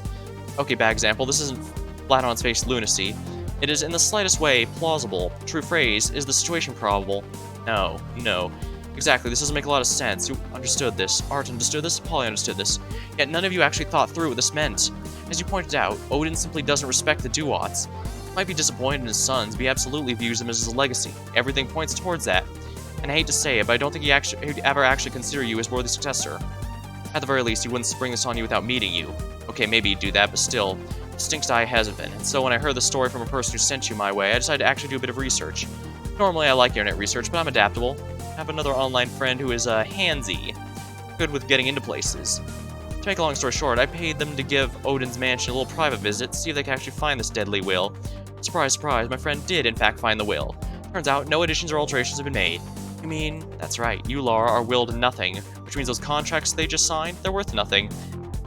But wait, that's exactly what I intended. Remember, you weren't signing away 25% stock of Olimpo, you're signing away whatever or willed whatever you were willed whenever Odin died. Yeah, I figured that would be the case.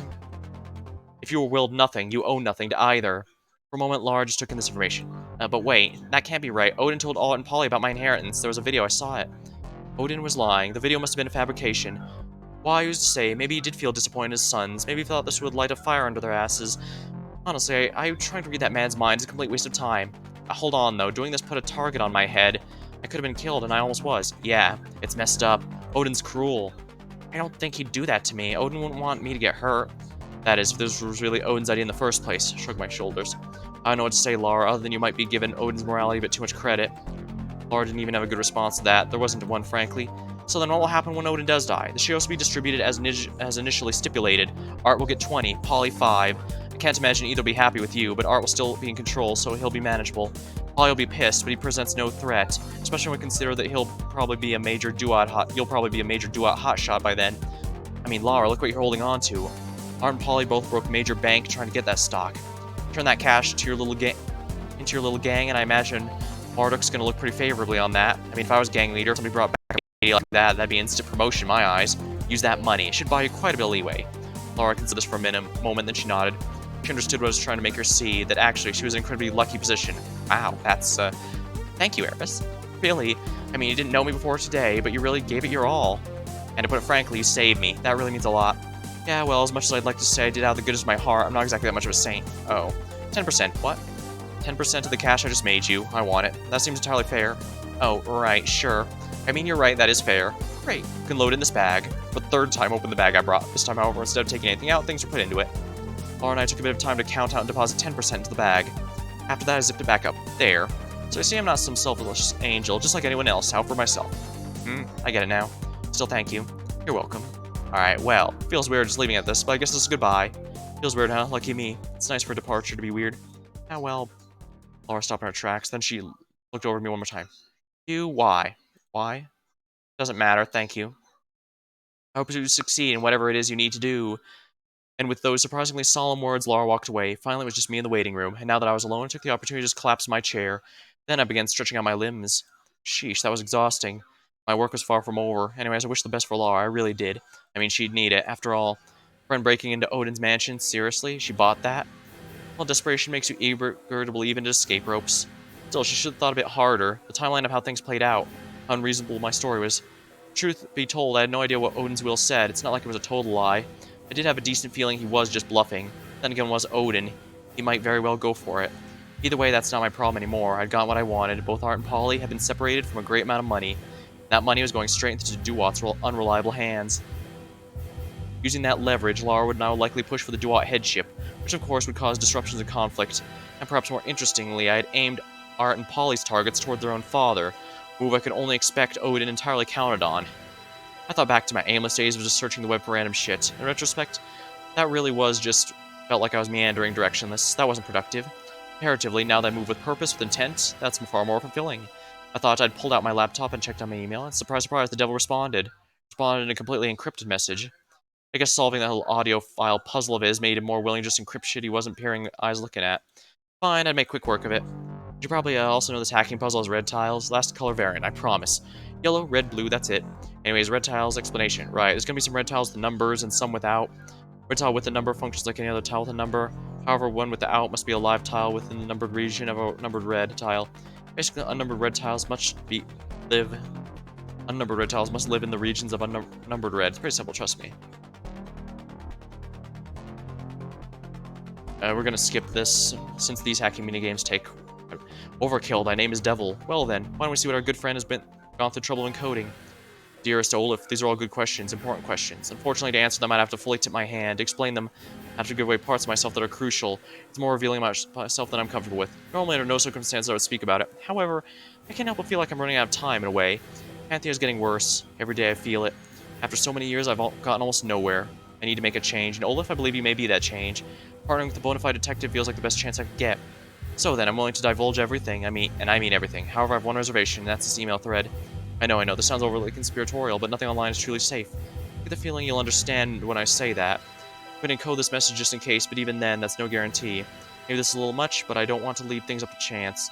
If there's any chance to be willing to meet up in person, your friend, the devil. I'll just smirk. I couldn't help it. I tried, but a smirk appeared nonetheless. That's it, huh? This is what it came to? This is how we're doing things? Alright, okay. I could roll with this. I could more than roll with this. I wasn't quite sure what he was thinking, what he was planning, but having the devil come out in person, I think I've been waiting for that quite a bit of time. So then there's only really one way I was ever going to respond to that email. Devil. Let's choose a time and place. Ah, the old hustle. A timeless classic. You gotta hand it to Eris. They really played a situation with a precise hand. Art, Polly, Odin, Lars, she had them all dancing to her tune. I didn't think she had it in her. Pretty clear she revolved the situation by getting everybody to think precisely what she wanted. Now, what exactly she wanted people to think and why remains ambiguous at this point, but I'm sure we'll see the full picture before long, hopefully. Speaking of motivation, what do you think of that Odin, huh? This whole thing is certainly interesting. Odin's not a man to do things lightly. At the same time, the old fool is nothing but a slave to his own whims. Perhaps it was a rogue impulse, perhaps. Plain enough, it seems as though Eris didn't actually know whether or not the will was real. I doubt she cared. Or something of a question mark at the end. Did the great Odin Daimon really entrust his fortune to a common criminal, or was it a ploy?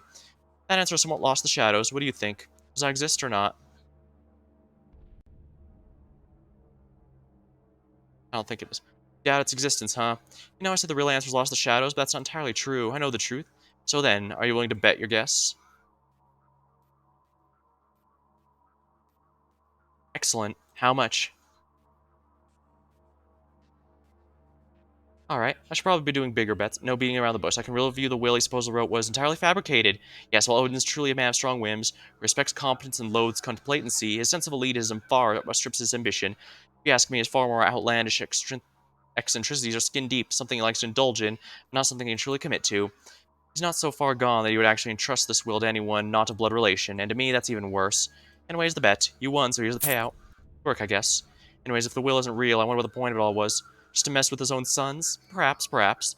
I have some ideas, but I'm going to keep my mouth quiet. Let's just keep going through the stacks then. And this is going to be the final one of Eris' story. Royal Flush. Let's see.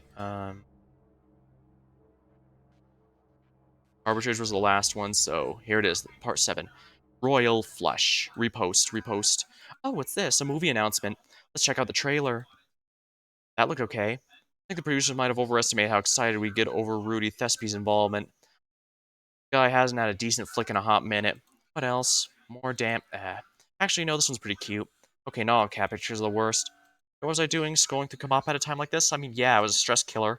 Yeah, I didn't have much to do, but still, I shouldn't be on my phone. I need to be more attentive. Though that was made harder by the aforementioned nothing to do. All I was doing here was waiting. Sadly, I think the devil might be Cain, or it might be the actual god leading them all, or maybe all of them. Either way, I'm not sure it's going to end well for Eris, but let's find out. I had to wait it out. This was a nice enough place to do it. There was the whole spherical nature of the room, 3 fancy-looking gold statues, and a big black metal plaque in the center of the room. On top of that, bags filled with cinder block bricks. That was a pain to drag in here. I really need to work out more. I mean, it's actually pretty fit, all things considered, but raw strength? Definitely could use more of that. Or could I?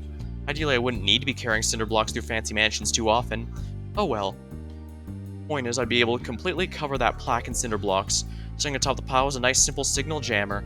Surprisingly common, it turns out. I had recently looked into them. Pretty cheap, too. Completely blocks out all things with signals, like say a phone. Probably standard protocol when you don't want anyone having the chance to contact outside help. It sat powered on atop the pile. That was my job well done. Well, part of my job.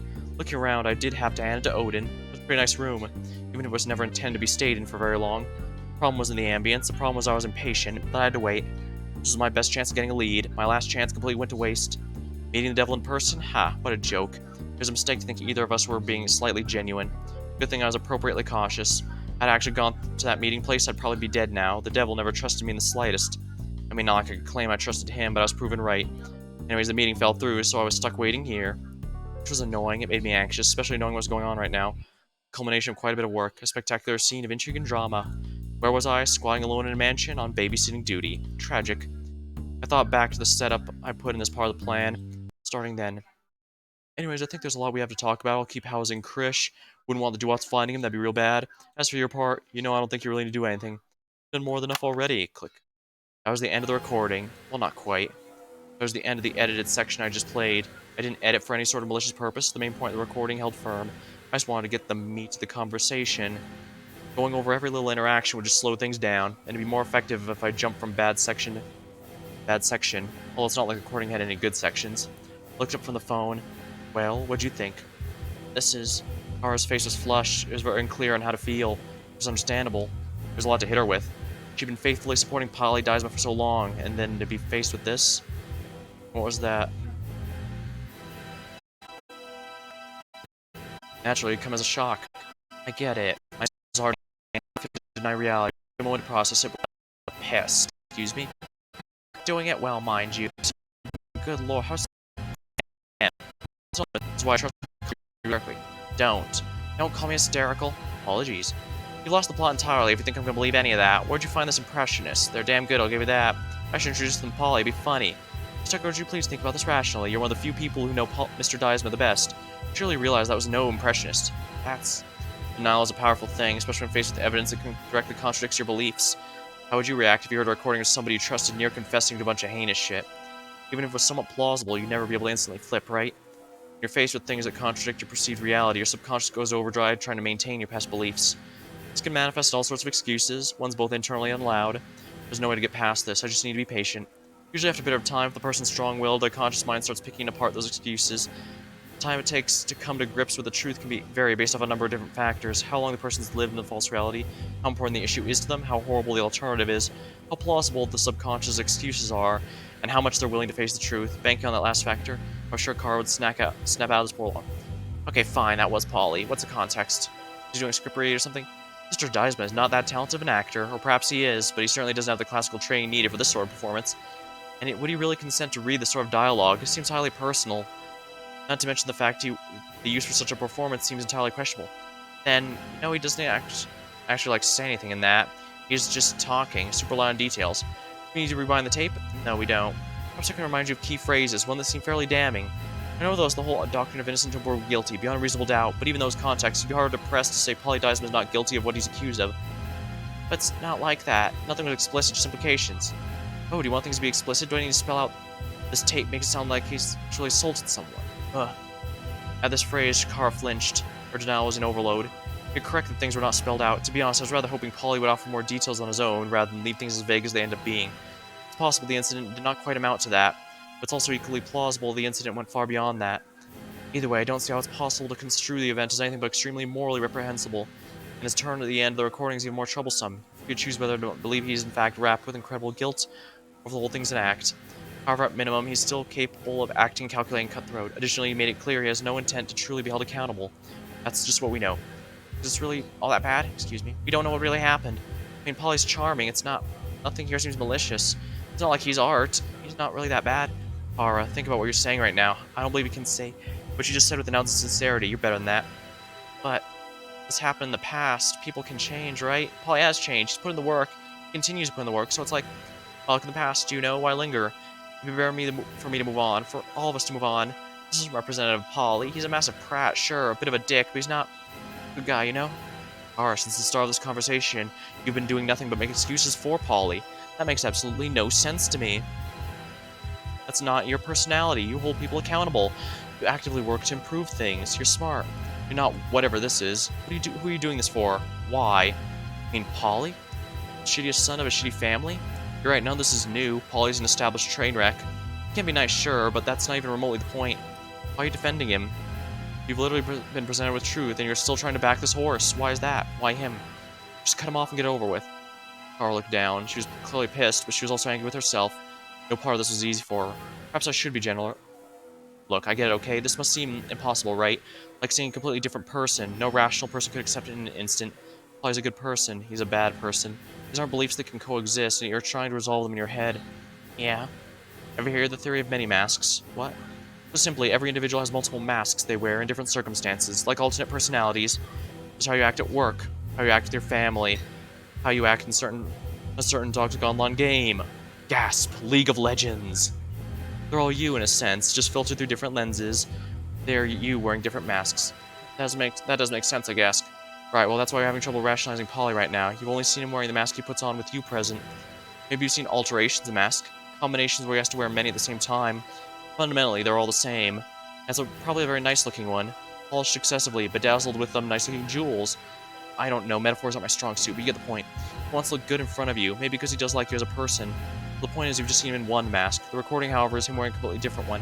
Maybe the darkest one he has. It might not even look like the same person, but you do have to accept they're both the same person. People can be very extremely multifaceted, believe me.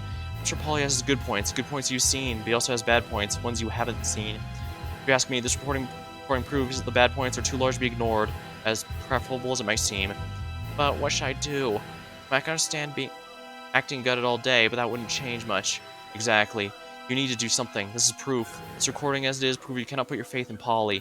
Maybe he will be better than Art. Maybe it'll be worse, though. Either way, he can't be trusted with the power Limpo holds. He does not deserve the power Limpo holds. For the good of the company, no, that's underselling it. For the good of Pantheon, you need to put a stop to this. Do not let him ascend to power. Ah, you serious? Kara continued chuckling in spite of herself. Oh, you sweet smart child. That's what this is about? Well, lady, hate to let you in on a secret, but that's not happening. Excuse me? You come and try and put a stop the Daismas. Good luck with that. Between Odinart and Paulie, they control a good 75% of the entire company. That's like absolutely unimpeachable. Maybe I can overthrow Art using Paulie. Maybe. Long shot, but possible. You want to make it that none of the Daismas are running its place? Nope. Nuh-uh, not happening. Not in a million years. How negative. I'm realistic, and you know what? You're right. I was being stupid. Look, Paulie, that asshole. Think for a moment Look, you're right, I was dumb. He needs a kick in the groin, as all the Daismas do, but it's pointless. What can we do? Still a way to break through the defenses. You're talking about something criminal? Not currently, no. I appreciate the sentiment, honestly. But the thing about corporate entities is that attacking them through illegal channels can only do so much. As highly legal entities, they're likely to survive it. Really, the best we could do was to kill the Daismas outright, but even then, the company would likely just fall to another asshole. Right, so it's pointless. Not so. Oh? I can see the faint hint of interest beginning to spark in Kara's eyes. What are you thinking? First of all, how much stock in Olimpo do you currently possess? Me, personally? I've been able to temporarily get my hands on about 13%, but I've got on good authority the full 25% of shares that aren't in Daisma's hands belong to people who are willing to take down the current head. Good. That's all we need. You sure? Feels like we're missing a good 26% there. 13% actually, not 6. Wait, where'd you get that figure? I feel like we're on two completely different wavelengths. Agreed. Well, your wavelength apparently has a chance of making a difference, so let's call it my cock up and move on. Alright then. Start with, we need to put a few more shares in your hands. Luckily you have all the ammunition you need, or I do rather. Got it all worked out, huh? Yep. You just need to be my puppet. Can't say I care for that term, but if we get the job done, feel free to stick your head up my ass. Let's save the fooling for later, there's work to be done. For now, time for a classic, pitting brother against brother.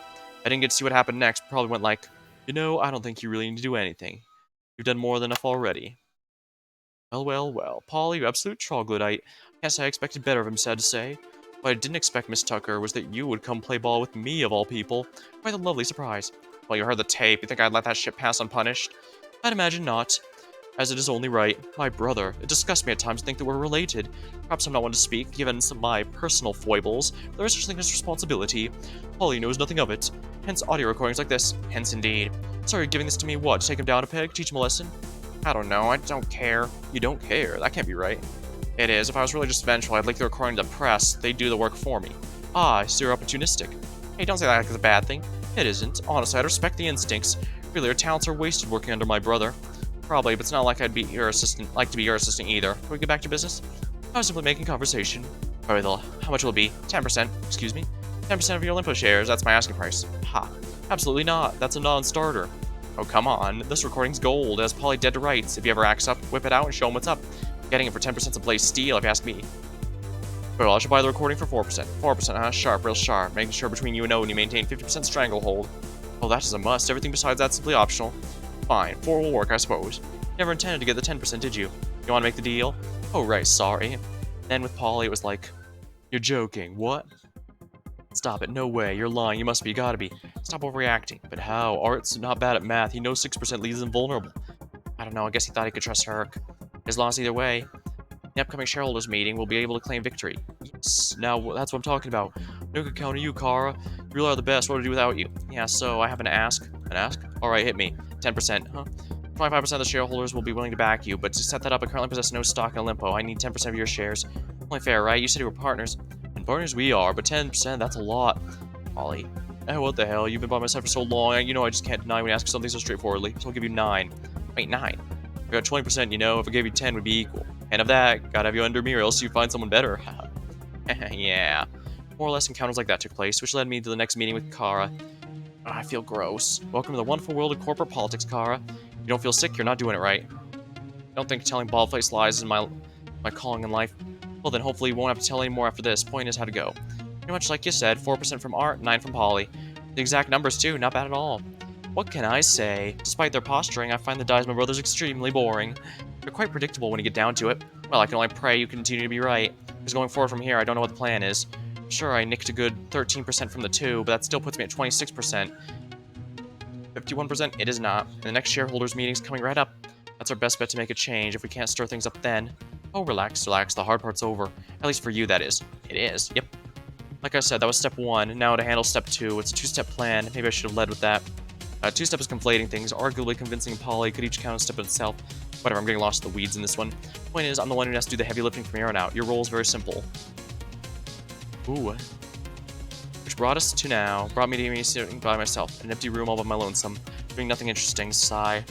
Well, I couldn't complain much. It was important work, at least of a kind, but I couldn't help but feel a little discontent. Right now, some real fireworks were probably firing, and I had to miss it. I would have pushed for Kara to bring up bugs so I could listen in from here if it wasn't absolutely not worth the trouble. Still, I could roughly imagine what the scene was like. I tried picturing it now. The meeting was called to order. Company big shots were piling into a fancy-looking meeting room. Art was there, making preparations for the meeting as usual. Polly would likely get there right before it started. I wasn't sure when Kara would enter, given the circumstances. Still, there'd be a lot of corporate chatter. Sheesh, I wish it just start already. I hate being kept in suspense. Hey, what's the matter there, Percy? First time one of these meetings? Yes. You don't gotta worry none. Could chalk these up to as Diasma's speeches, wouldn't miss much. Folks like you and me hardly say a word. I find these meetings dreadfully boring. My time could be far better spent, and I have not enough of it on Earth. How much I wish I could simply skip. No one's putting a gun to your head, Dar. Just don't attend if you hate it so much. But there's the catch. Who knows when there'll be something worth watching? If that happens, I fully tend to exert whatever little power I have. At this point, Art began clearing his throat. Attention, attention, everybody settle down. The meeting will be starting shortly, and a number of points will go through, so we should get an order quickly. Though I suppose waiting for more minutes won't hurt. Art probably would realize the glaring weakness is point, if not sooner. However, he'd like to keep that to himself. Hey, wait a minute, where's Dad? Polly would show no such tact. That is, it appears he's running late. That's not like him, though. He never misses a shareholder meeting. As he should not, it's 25%. And here I thought my birds were already lined up this meeting. This is what you call a blessing from heaven? No, Polly, it's a bit more deliberate than that. Although, who knows, maybe I could be considered an emissary from the heavens. Heavenly emissaries use bricks this much? The truth of the matter is that Polly and Art themselves had created this exact opening, or rather, Owen's anticipation of how the two would react. After seeing that video about the will of the two brothers, he must have known no matter how it shook out, someone would want to speed things up. He still wasn't exactly sure what the exact purpose behind that video was, but whatever it was, I doubted Odin was quite self-destructive yet. Therefore, if he was going to wait out the chaos he created and be in a safe place he thought the brothers wouldn't be able to get to, and where would that be? Why, the secret bunker in his mansion, of course. I anticipated Odin would hide there until the last moment. Good for me, because it was easy as well to keep people out of that bunker, it's also easy to keep people in it. And thanks to the convenient fact Panthea's corporate law that I learned from the ironic source, well, imagine the rest of the shareholders meeting. Meeting started. Neither Odin nor our representative acting on his behalf as an attendance in a meaningful way. The consequences of failing to attend a clearly scheduled shareholder meeting are very clearly enumerated. Odin waives his right to have influence on any decisions made at this meeting, and the shares under his control will be counted as abstaining on all votes. Now let the meeting get underway. I don't exactly know what the meaning is behind this, and frankly, I prefer not to. This is a farce, I wish to dismiss the meeting now. You don't have the authority to do that. What's the matter? Afraid of people? See, this is what I'm talking about. Fine. I care not for this mockery of a meeting. The effects will promptly be undone regardless. We start then, if you must. Cool, I have an order of business. Actually, I'd like to bring a proposal. Oh, if it's how you want to do it, Kara, go ahead. Kara stands up taking center stage. She might clear her throat. Olimpo is a titan. It wields immense power, and that power can be used to create greater good or energize great evil. That's why it's absolutely critical to make sure the person in control of the titan that is Olimpo is the best person for the job. Unfortunately, I can't say that is currently the case. The current management, Olimpo is not just a titan, it's a monster. It wreaks untold damage on the city I call home and the city I love. Thanks to its incredible finances, it's a monster that can only be slain from the inside. So then, coming with a whole fancy. Guess what I'm getting at? It's pretty simple. I'm proposing somebody other than Art Deisma should be elected Olimpo CEO. Hell yeah. And myself. What? In an instant, Polly's face would fall. For his part, would just look down pointedly. Yo, Kara, what the hell is this about? This wasn't the plan. It wasn't your plan. Exactly our plan. Your plan. Right, the plan I made with you? Oh, I don't know how Soccer Community to have a different plan than yours. Oh, wait, why? I said what I said. Someone deserves its power. You aren't it. Kara, I've made the proposal. Who's voting against it? Art raises a hand. A moot point, I suspect, but I shall use my share votes against it. Got it. Art Deisman is 26 are against the motion. Who else will join him? Wait, 26, not 24? Polly, why on earth would I have any less than 25% stock in the company I run? No, your assessment distant there, about 4%. A move in hindsight becomes increasingly unclear. What was the point in that? That said, does anyone else vote against the motion? Look, I hate to do this, but Kara, you can't catch me off guard. On principle, I vote against this. Alright then. Polly Deisman adding his 11% stock to the motion. 11%? Ah, yes, that would do it. Currently, 30% are against the motion. Anyone else going to join that? Silence the room. Good.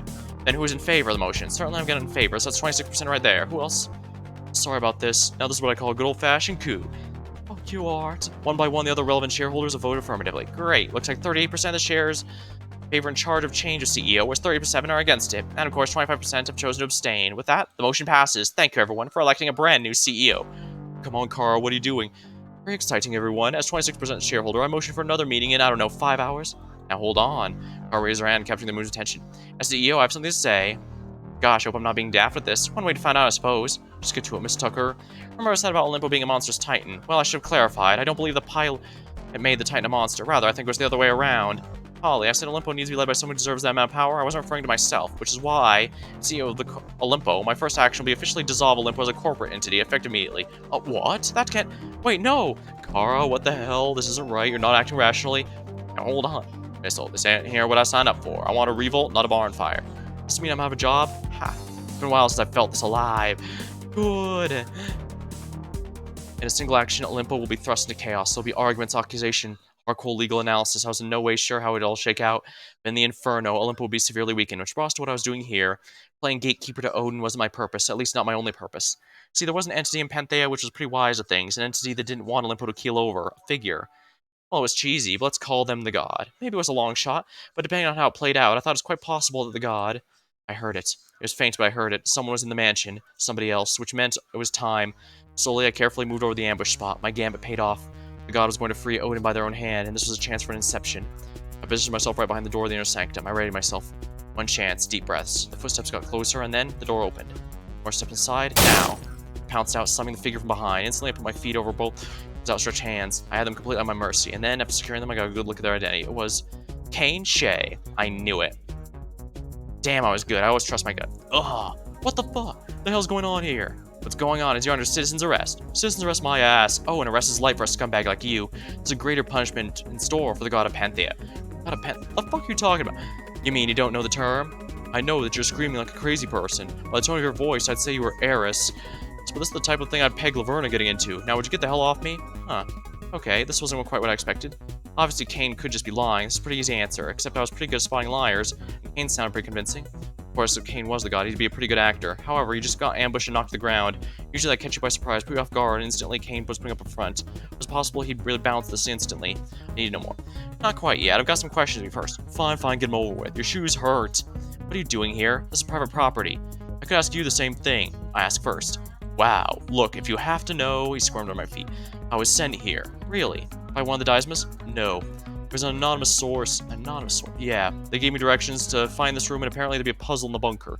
And to find Odin, give him a ride to the Olimpo building. And you just listen to stranger?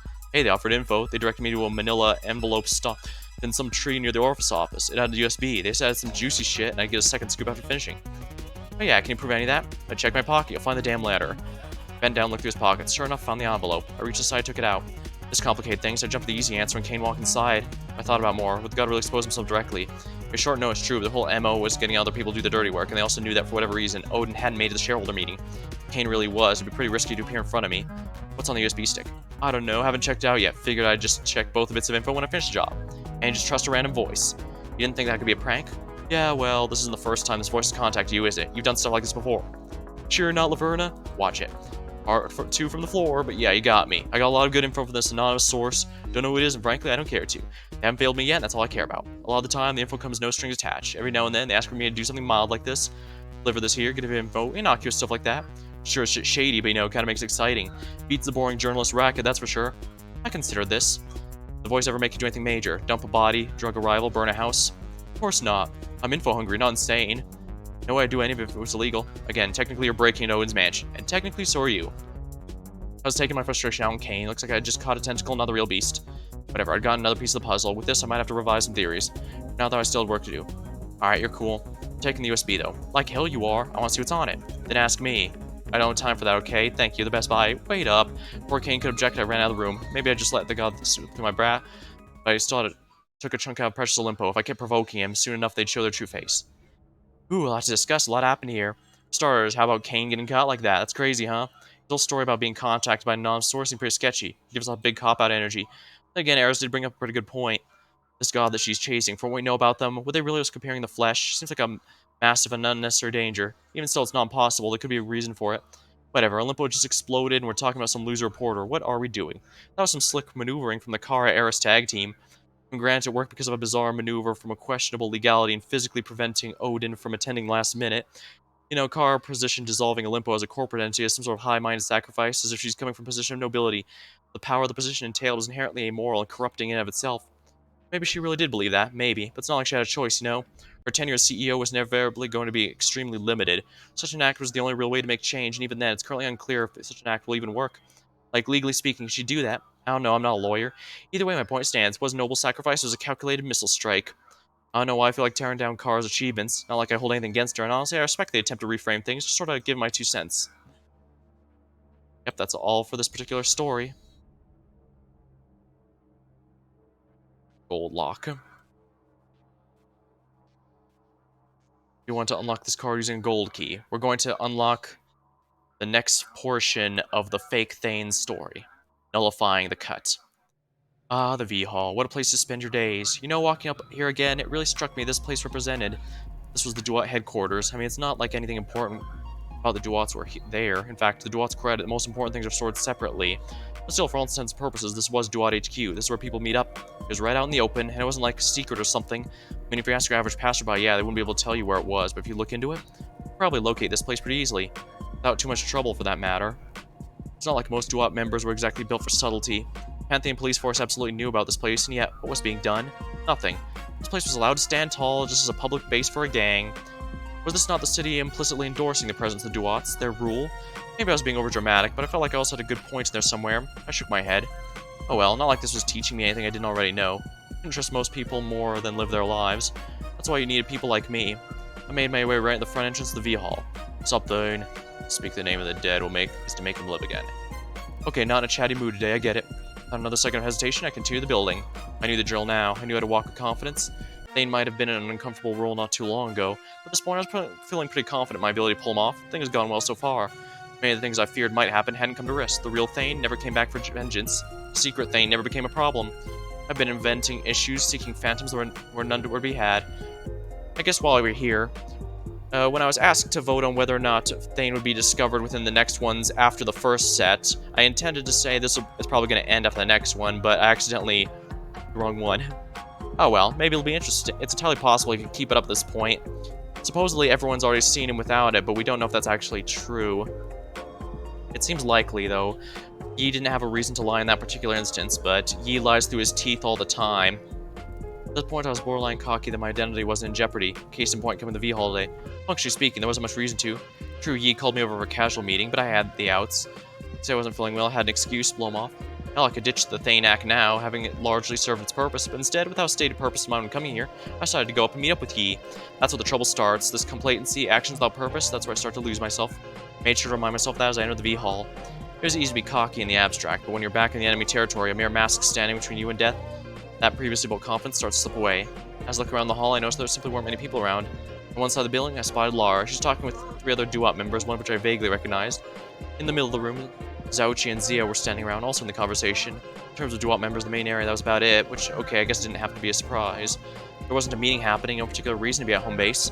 Still, even for a casual day, this felt light. To a lot of doo-wop members, the V-Hall is like a second home.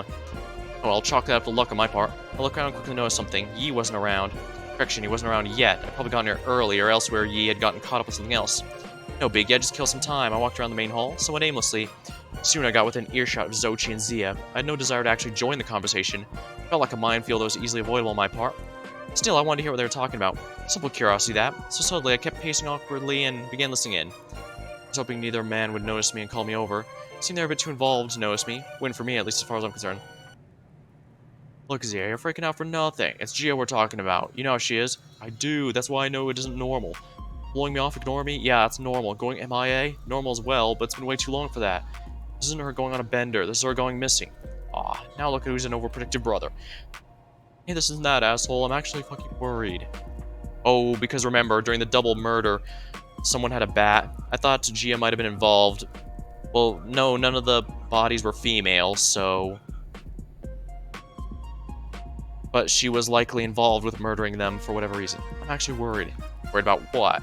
Why, you think someone got the jump on her? How likely is that? Anything's possible. Yeah, that's true. Let me rephrase. You think that's gonna happen in Pantheon nowadays without us knowing? The city's been a duat turf for a while. Me compadre. We've got words everywhere. If something happened to Gia, we'd have heard about it. If it's just normal something, yeah. What's that mean? She's been acting, I don't know, weird lately. I've been seeing her less and less. She's got weirdly defensive about some things. I even caught her hanging out with Laura once or twice. So what? Think Laura had something to do with this? You just think there might be something more we're missing. And I think you might be being... Oh, so she might have been the woman that was murdered in the, Well, no, because that was at the Mercury story, and as we've learned, the fake Thane here is, in fact, Mercury. And if that's the case, the woman on the ship is already dead, long before Chia. Rocks. I want to keep listening on this conversation. However, at this point, somebody opened the doors of the main area. Seems like he was, in fact, here already. Must have been busy with duat work. Not out of character for him. Quickly, he pegged me standing in the middle room. Similarly nodded and began making my way over. He just stayed where he was, leaning against the wall, waiting for me. Before too long, I approached him. Ah, Thane, how have you been, buddy? How's life treating you? Fine. Fine. Fine's good. If somebody was fine all the time, they'd have lived an above-average life, I think. Disagree. If somebody was only ever fine, they wouldn't be able to appreciate it. Happiness only I was meaning from sadness. Ooh, how true, very valid. How oddly philosophical of you, Thane. Keep calling me a robot. I didn't think that's fair. So I've decided to try and show more of my thoughtful side. Humane expression like I just told a very funny joke. Yes, do that. I think it'll be a lot of fun. Anyways, made any progress looking for a lock? I simply shook my head. Ah, yeah, sad to say it's the same for me. Whole lock thing's total BS. Fake name, fake story, fake identity, the whole thing.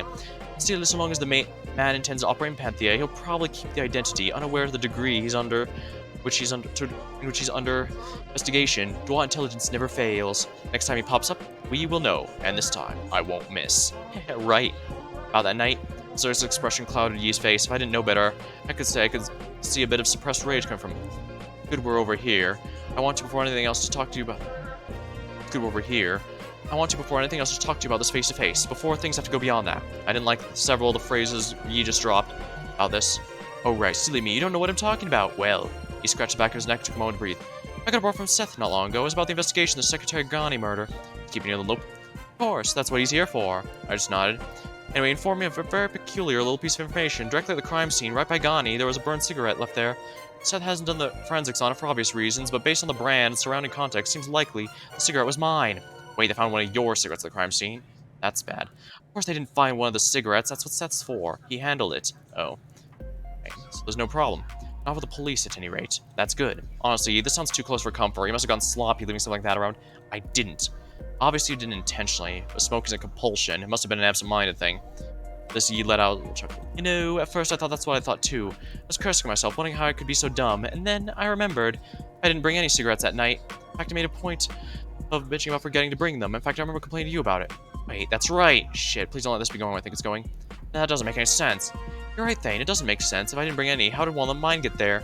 It seems darn impossible.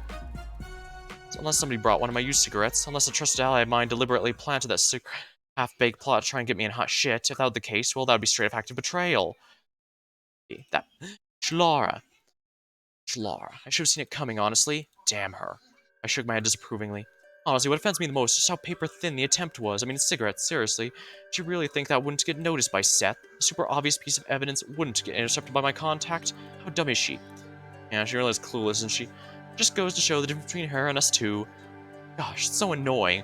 Like, looking back at that night, it's so obvious. I mean, that thought was fishy from the start. Bardock made her come. What a load of horse shit. You all know how she is. She can twist that dude around a finger. She really didn't want to slum it with us. She easily could have avoided it. No, when she came here, she already had that cigarette on her. She was planning some shit on me from the beginning. The whole time, she intended the frame job. I mean, the nerve. The nerve indeed. Just unbelievable. You know what this means, right? I nodded solemnly, not knowing what you meant. We have to accelerate things. If she's pulling moves like this, I mean, she's also acknowledged the reality. This is war. Fortunately, like most optics, optics against being the ones who fire the first shot. The cigarette thing? It's a little weak as proof. We can't be explicit quite yet. But, man, the opportunity presents itself. The moment the opportunity presents itself, she has a problem. That said, I trailed off. I want to get the conversation going in a different direction. To do this, I have to pull off something a little tricky. It's all thought worth the attempt, Yi. I've been having doubts. Doubts? About what? About this whole thing, the whole do-all thing. Whoa, take it easy, Thane. Where's it coming from? I don't know. In some ways, you know, I feel like it's always been inevitable I get to where I am. That I'd be a do-all member. I haven't stopped to think about things in a long while, but the other day, at the Gold Granny thing, seeing Ida Grieve, really not sagely. Oh, I see now. Running into some trouble with the whole mental separation thing. I'll get over it, I'm sure. It's not like I'm gonna turn over a new leaf, dedicate my life to the Lord or anything. Still, it's weird. I've never had a problem with this killing itself. It's just the way of things. We're all mortals. We can all be killed. We can all kill. It was, to put it a word, fair to kill someone, but seeing Ida Grieve, someone I didn't even mean. In my head. I don't know. It's been a while since I saw something like that. Just a reminder of unfair death can't. It truly is. I just didn't. The people I heard people connect to them. Every bullet of fire ripples through a sea of people. I suppose toxic anxiety does have some truth. Toxic anxiety? I fear I might be going down a whole rabbit hole of digression if I try to explain myself too thoroughly. How to summarize it? Basically, it's a fear of knowledge. Fear of knowledge. Fear might be too strong of a word. It's more of a subconscious than that. Like, no, vegans always go on about how horrible animals are treated for the sake of meat eaters. And no, they're probably right, but you try not to actually think about it or seek out information for yourself because you're afraid that if you do, you'll have to stop eating meat. And you really don't want to stop eating meat because meat is really pretty fucking good. It's like that. The subconscious desire to not acquire or focus on information that contradicts your current lifestyle crops up in all sorts of walks of life. Most people have tons of toxic anxiety. Liberally going against those anxieties, trying to learn information you might not like. Some people have coined that as doxastic courage. They assign some sort of moral worth to the mere act of acquiring knowledge. They do that even if you do as the most moral it can be, it matters less that it's not an informed decision. Well, that seems a bit confusing.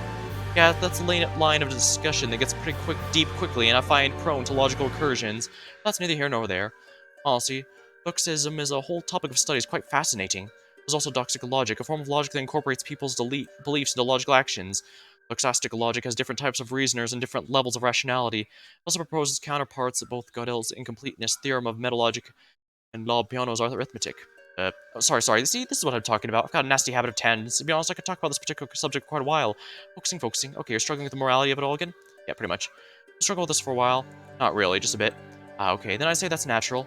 It is. Oh, God knows I've had this struggles, but I wasn't settling on the fact that it doesn't matter. I'm sure you will too.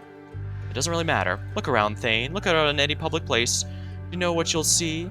Or at least what I'll see. What? I'll see humans for sure, but no humanity. That's just how we are as a species. People like to think that they're better than criminals, more moral. What a load of crap. I mean, I'm not so nihilistic to say that genuinely good people don't exist. Sure, there's a couple of defects, but by and large, most people don't end up where we are as a combination of fear and complacency. People say that murder's amoral, but I can guarantee you if we put most people in a position where moral coincidence, slavery was so widely adopted, it was in different times. There were plenty of people who knew and argued how amoral it was centuries ago. The reason it persisted was because then people were fine with it. It was allowed, and things on that front never really changed. I mean, actually, this comparison will work. I highly doubt you follow celebrity gossip. Correct. Take it on faith that a percentage of people who, when given any amount of power, will become complete creeps is incredibly high, and that's just the people we know about. The ones dumb enough to get caught. What's that to say? The people willing to abuse power are more likely to seek it out. Indeed. See that explanation would have held more water long ago, and maybe that's partially true, but in the modern era, people can accidentally become popular at the drop of a hat. People who don't even want to become powerful can become icons thanks to the monolith that is the internet. And if you look at those people, there's no change in the trends. So again, what's that to say? That so many people are secretly assholes? I'd argue that's a much darker interpretation. No, it's just proof that everyone would become just as fucked up if you gave them power. that every human is really fucked, they just hide it, and they never have opportunities to express it. Give any of them a ring of Gaijis, you'll see what I mean. Gaijis? Even when you think about it from an evolutionary perspective, it still makes sense. Work with the community, pretending to be friendly, yeah, that's useful, but ultimately looking out for yourself, you can sure as shit bet that's an evolutionary trait that's useful to pick up. From Hobbes to Zeus Zunzi, philosophers have been saying it for centuries. We're all fucked deep down. Maybe you give a few dollars to charity, make yourself feel better, dollars that won't really do anything. Maybe there's a rare case of an actual angel who escaped the secret demon trait the rest of us got. By and large, Thane, none of us are good. Just embrace it. The pain you cause is unfair. The world is unfair. Everyone's playing a personal game in life, looking out for number one. You'd just be like the rest of them. I nodded. I see, that does make sense. Surprisingly, that wasn't a lie. As much as I didn't like Yi, as much as I hated Yi, I couldn't deny I resonated with a good amount of his spiel. Certainly, parts showed a clear sign traces of being warped by Yi, but on the whole, so that's why I fall back on when I start getting my doubts. That or something. He stopped and took out his phone. It must have buzzed with some notification. Huh? What? Nothing, just... Could you give me a minute? There's something I need to look over. Go ahead. Thank you. I'll get back to you soon. It might be important. Like that, Yi turned around, walked back to the room he came from, and like that, I was alone again. I wonder what that was about. Well, whatever. I guess I just have to kill some time. I heard some laughter coming from nearby. It was Laura and her group. All of a sudden, I got a strange urge to join them in the meantime. Probably dummy. I found myself walking their direction. What'd you do after that? What'd I do? How? You kidding me? I just got the hell out of there. Just elicited another bout of laughter. I mean, at this point, I think I well fulfilled my civic duty. I leave the rest of the night between the mechanic, the capybara, and God. Paid my tab and got the hell out of there. I'm sure this would have been hilarious had I had the context. Because at this point, Laura noticed my presence. Her face instantly soured. I couldn't exactly blame her, but I still felt slightly offended. Oh, look who it is, guys. Thane, the party animal. You decide to join us? I nodded. Huh. That's weird. Guys just looked like we were having fun. How sweet. So I decided to kill some time by hanging with us while you wait for Yi to finish ignoring you with work? Yes, precisely. He's honest, you have to give him that. You have a problem with that? I don't know, Thane. You tell me. Think of any reason why I'd feel uncomfortable in your presence? Just motionless for a second, then I nodded. Still, we are co-workers. I can't see why we can't put aside hostilities for some casual conversation. I'm trying to be amicable. Yeah, I can be amicable. I'm super open to being friendly. You just don't seem like the type. I say, I'm mysterious. I can say that again. The others seem to be warming up to my presence slightly. However, this is interrupted by the sound of a door being opened violently. Yi exits the room we came from. He did so with a smile I couldn't hide. Instantly began walking over. No, not to me, to Lara. Hey everybody, got some news to show. Might want to see this. Zouchi and Zia also took this cue to gather up. What are you doing, Yi? What am I doing? I'm just trying to inform everybody of the current situation. More importantly, I'm trying to inform you. Inform me? Yi, what's going on? Oh, relax, Thane. Just watch. Things will become apparent soon. Before anyone could say out another word, Yi held out his phone. He held it sideways with the phone showing a video player. After taking a moment to make sure everyone could see, I pressed on the phone screen, and then the video began to play. On the screen was something I didn't expect to see at all. Odin Daisma. I, Odin Daisma of Sound of Mind and Body, as I record this video. As you can see, I'm currently in my study. Perhaps you see a rather important document behind me. Sure enough, behind Odin on the table, I could make out a fancy-looking document. Much of it was illegible. I could see enough to know what it was. It's a will. That document is the discussion of this little video. Art, Polly. As my two sons work at my company, as the two people I consider my inheritors, I'm sending you this video, because what I'm about to say concerns you both. I've always been fair. You all get to know this ahead of time. Frankly speaking, I find you both lacking. For Polly, I don't even need to justify myself. I don't know why you've been recently pulling the well-adjusted act. Frankly, I don't give a damn. Your most obvious defects are that you've been polishing over and over are not the reasons you're unfit to follow my footsteps. You're utterly lacking in business acumen, diligence, and ruthlessness. Because of that, you fail. But Art, this is the one that saddens me. You were so close, Art. So close. However, as of late, I can't help but view you as equally unworthy. You mimic my actions, son, but you lack my spirit. You play me an ode to my greats, but you lack the ability to play them as they once were. You're not as intelligent as you think you are, Art. You see the forest for the trees, lacking any perception of a larger picture, a grander vision. Simply put, you lack spirit, and Art, Polly, I deem neither of you my successor. So then who shall I pass my legacy on to? Well, none are fit to actually succeed me. However, there's one individual I've been consistently impressed with. So lowly in station, she has greater ability than I even first recognized. Had she been my daughter from the start, who's to say? I suspect she may put you both to shame, and so in equal parts punishment for you two, for your sloth, and reward for her for ambition, I lay Laura and Naomi as my successor.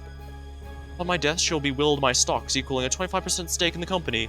That is not up for debate. It is already written. I'm sorry, Art Polly. I'm sorry you couldn't live up to what you were meant to be. Of course, the dead have no need for stocks, and I'm far from wasteful. Any intelligent man would do. I added a proviso to my will. Should Laura die before me, that line of will shall become null and void. The distribution of my stocks will default back to the initial arrangement I had on 25% to Art, 5% to 5% to Polly. And do that as you will. And just like that, the video abruptly ended, and like that, all of us were in shock. Laura, however, was quick to realize what this video might mean for her. I don't... I have no idea why that's the case, but... As she spoke, Laura began quickly walking away from the group towards the exit. It looked like she was about to break into a sprint at any second. Yi, for his part, simply bent, calmly bent down. Then he reached under his right pant leg. In a sudden motion, he pulled out a pistol. Hey, where are you going, Laura? I think we need to discuss the video, don't you think? Laura's face flushed with fear, Yi's a grin. Both knew where this discussion was going to go. Time to break the flow. Yi, you carry a pistol. What? Fucking, of course I do. How do you not know that? I don't know. Usually brandish that short sword knife. I thought that was the kind of thing covered the whole weapons front. Not at all. You know, there's a good saying about that. Those who live by the blade die by the hands who don't. As senior officer, I get to bring actual weapons to the V-Hall. Feels like a waste not to abuse that. And as I've gotten way up point, Laura, I know you're naturally interested in his flight, but this is big news. And the message accompanying this will also be pretty big, so unfortunately you have to stay around for a bit longer. Got it? Laura hated this with every fiber of her being, I could tell, but she also didn't have much of a choice. Yeah, so obviously Arch isn't super happy with this development. You know, actually, you know what? Laura, would you mind taking a seat before I continue? Is that a choice? I mean, everything you do is a choice in kind. Laura's face flushed with equal parts anger and fear. Ultimately, she relented as she walked over to a nearby chair and sat down. Okay, awesome. And you know, just for, like, super sure safety, why don't we tie Laura up, just to be sure? The hell? Immediately, Zio was standing nearby, put his hands, keeping her down. Zoichi, for his part, immediately went rushing away, looking for an implement to do tying. At first, Laura began to struggle trying to get up. She was basically succeeded, but realizing he had his gun out. He still had it trained on her. She understood where further resistance would get her. She sat back down. The other Duat members watched this unfold at a distance. It was clear they were none too happy with these proceedings. However, they also weren't going to interfere at this very moment. Me? I was Thane. Stone-faced. I stood with my arms crossed. Eventually, Zoichi came back. With a bit of difficulty, he managed to tie Laura to the chair. He and Zaya backed away. Is this really necessary? Laura was trying to put on airs of casual annoyance. Most probably bought it, but I could see in reality she was just as scared as before. Probably not. I trust you have the Duat's interest in mind. But you know, you can't be too sure. You've got a tendency to get emotional. You don't want to acting out. Hey, fuck you. What was Art saying? Right. So those didn't know, this is supposed to be something of a secret, but at this point the cat's sort of out of the bag. Art keeps us all on payroll for pretty big bucks. It also keeps Olimpo to themselves, so we can keep ourselves. Maintaining this relationship, to keep it lightly, is extremely important. You can even call it crucial to the Duat's survival. You understand that? He took a minute to let his words rest. Good. So now obviously, this weapon has caused a rift between the Duats and Art. He has put it lightly, questions as to why Odin is granting the stock to Lara. He doesn't believe this to be an accident. He cannot stand for stock falling into the wrong hands. As far as you see this, Lara convincing Odin to will him his stock is an act of war. The question is it war by rogue, or individual, or the Duats? To answer this question, he's provided us with the carrot to the rod. If we dispose of Lara before Odin passes, nullifying the clause, he has offered us an incredibly generous offer. One that goes beyond pure cash. It is a multifaceted proposal. Dispose of, hold on. Alternatively, we refuse to follow through on this offer. Arch will not take it lightly. He'll view it as an act of war by the Duats, and while he still controls Olimpo, he uses his full force to see us crumble. Now we've got some decent leverage back at him. I'm not saying Olimpo can crush us like bugs. Honestly, Olimpo's got more to fear from us than we have to fear from him. Last comment looked at a bit of cheering from Zoichi and Zia. But Arch isn't being rational. He isn't thinking about best for his company. The sad fact is, if we piss off Olimpo, that is going to cause problems. It will take a toll. We'll pay a price, which will lead us to a choice. A choice? What fucking choice? You're seriously thinking about killing a Duat member because one rich fuck said so. That Duat spirit? I'm the senior officer, and that's how you're treating me. What a joke. Oh, well, I don't know, Lara. That depends. Are you just an innocent Duat member? Huh? Why did Odin give you that stock? Just chance? That doesn't seem very likely. I don't fucking know. The man's insane. Oh, so this is just an act of a madman, huh? Well, certainly isn't a plot by me. What crazy conspiracy shit are you on, E? Well, if this was the only evidence, this would certainly sound ridiculous, but, you know, there's that other evidence you've been plotting things. Rallying special Duat members to your side. I've been sitting on this evidence because, well, I had no proof, but this really attract you want to go down, because, buddy, you're not the only one who has some shit to tell. We're talking about disloyal Duat members, and why would I believe anything you have to say? What? Those things you have to say. Do you have any corroborating evidence? Because without any of it, given the situation, it would seem like you're just making things up as a desperate ploy. I mean, anybody with eyes can see you're scared for your life right now and acting rationally. I don't think any claims you make right now would hold much water. Laura's face was pure hatred, but she couldn't respond to that. Well said, Thane. Well said. Look, I don't give a shit about the shares. I'll give them up. It doesn't have to be like this. Give them up? Give what up? Laura, you don't have the shares to give away yet. You can only do that once they're in their possession after Odin. Who knows what position everything and everyone will be in then? Who knows if you'll actually give them up? Oh, well, I was shit. I think, he turns out everyone. It was pretty obvious what you want to do right now. There's a perfect chance the power struggle of theirs could be ended right there and now, but fortunately for him, there are other Duat members present. Ones with pretty strong Lara sympathies. He couldn't just kill them all. And if he made a unilateral decision right now, one without proper justification, word would spread. People would grow discontent. Probably didn't help that I had yet to do anything to really endorse his actions. He feared backlash would focus on him. The Thane would end up getting the Duat headship, and being the only viable candidate among the senior officers left. Simply put, optics prevented him from sealing the deal, so he was caught. That I should report this to Marduk. I mean, if he leads Duats, he should get to make the final decision. Fine. I trust Marduk's decision-making. He'll see through this obvious bullshit. Lara said this, but I could tell she was unsure. She was right to be unsure. I also thought it was a pretty decent chance he'd rule alongside. I also thought there was a pretty decent chance he'd rule alongside Yi, especially if he was the one who got to spin the story. Marduk had established Olympos' sympathies. He was the one who wanted the Duats to avoid going to war. Great. Seems we're decided. I'm just gonna head into his office, give him the scoop. You just stay right there, okay, Lara? We'll be back with our decision shortly. He looked over to Xochi and Zia. Make sure she stays put. Of course. And with that, Yi began walking over to Marduk's office. Lara was tied up, unable to do much. Xochi and Zia stood on either side of her chair. Neither had weapons, but they were proven fingers. No one would really want to take them on these conditions. And the others, they grouped up outside of earshot of Xochi and Zia. Clearly, they're having their own discussion, deciding how to handle things, whether or not to intervene. Oh, please, reconsider what you're doing here. This isn't rational. You're being swept up in the moment. Surely there's better solutions. You're being taken advantage of. Shut up. Zoichi smacked Lara on the back of the head. Think about what you're doing, all of you. Put politics aside. Personal feelings, your desire to rise up the ranks, everything like that. Put it aside and think. Look what's happening right now. I'm a Duat member. Us Duats are supposed to be a family. One blood. Our only allegiance to each other. Except I guess not. Look how eager he was to go along with someone else's request to have killed. To go along with Art Daisma. Isn't it like the antithesis of what this place is supposed to be about? And we're listening to him? Look how quickly Yi threw me under the bus. What does that say about him? He was willing to do this. What's to say he won't do it to you? If being a Duat member doesn't protect you, what sort of precedent does that set? What path is it creating? I know we had our differences, but please, everyone, just think about this. We're all humans. I'm another human. I know morality has never, been our thing here, but we had one oath. Stick together. Strength in numbers. Duats never die. Tell me now that last shred, that one oath is broken. Do that, you're truly hopeless. You have no borders, no conscience, you're an amoral monster. The type kids were warned about. None of you should want that. None of you are. There's a difference between being a criminal and being a villain. That's the difference. Keep yapping, I'm gonna eat Yi. And with Z's last threat, Lara went silent. For my part, I just paced around, thinking, what should I do? What could I do? On the face of it, the answer's obvious. Nothing. Simple as that, I had to do nothing. I mean, this is what I wanted, right? Because, schisms among Duats. Well, this is that fucking schism. If other things play out, a minor civil war is likely to start, and that sure as hell seemed like ground bed for opportunities. I could just let Yi do the work for me. I mean, anything I do to try and stop the current events would obviously blow the Thane character for good. It'd be danger for no reason. I didn't lower her anything. Not really. Barely knew her in the grand scheme of things. She was a gang member and a criminal. She acted for this life, got into it with two eyes open. That was the risk she assumed. Maybe she didn't deserve death, but you can call her a good person. Not really. I didn't need to do anything. If I was smart, I shouldn't do anything, but Lara's words reasoned about my skull. Did I not at least name act for justice? Was there not some element of making a better world tearing down a worse one of my actions? I never kid myself into thinking I was a great person, but did I not at least think myself a good one? Past the suffering I brought about was always in the name of something better. The people who got hurt deserved it, or at least had knowingly brought some part of that pain upon themselves. The action I did were my only real choice, when he thought about it. I did them for some sense towards the greater good, but those excuses, they don't really hold up here. None of them really did. Letting Lara die here would be a bad thing to do. I have a way to get free. Letting Lara die didn't serve the greater good, or even my good. And think about more. Sure, having Lara die would cause schism. When he thought about more, letting her live out of this would probably cause them just as well. If she died, power would be maintained by Art. Why was I doing Art's dirty business for him? I actually think a few steps ahead. If Lara could, then used... Okay then, this didn't need to be a moral choice, not anymore. Because with a bit of thought, saving Lara actually happened to be the perfect opportunity for my self-interest, so I didn't have to make our decision, I just had to make an easy one. So now, how to actually get Lara away? Well, it wasn't an advanced plan, but probably work. For starters, in the name of time, did a bit of preparations. I walked over to a spare sheet of paper on the table. I quickly jotted something down, tore a paper, and stuffed it in my pocket. Great. Now start the actual escape. I kept my casual pacing. I just altered the direction a bit. Don't rush. I had time. Slowly, now. I was walking by the group of Duat members, not right next to them, but close enough. Those were all Lara supporters. They should be willing. As I walked by, I spoke in a low voice, one that only they'd be able to hear. There's a power break in the nearby room, right? Cut the power, kill the lights. Do it, Lara lives. Tell anyone I helped you, you die. I didn't turn over them. I didn't stop. I just lightly said this as I walked by, and then I kept moving. Hopefully one of them was still listening to me. Sure enough, I heard a step of footsteps, probably gonna cut the breaker. Awesome, which meant I had a limited amount of time to get in position.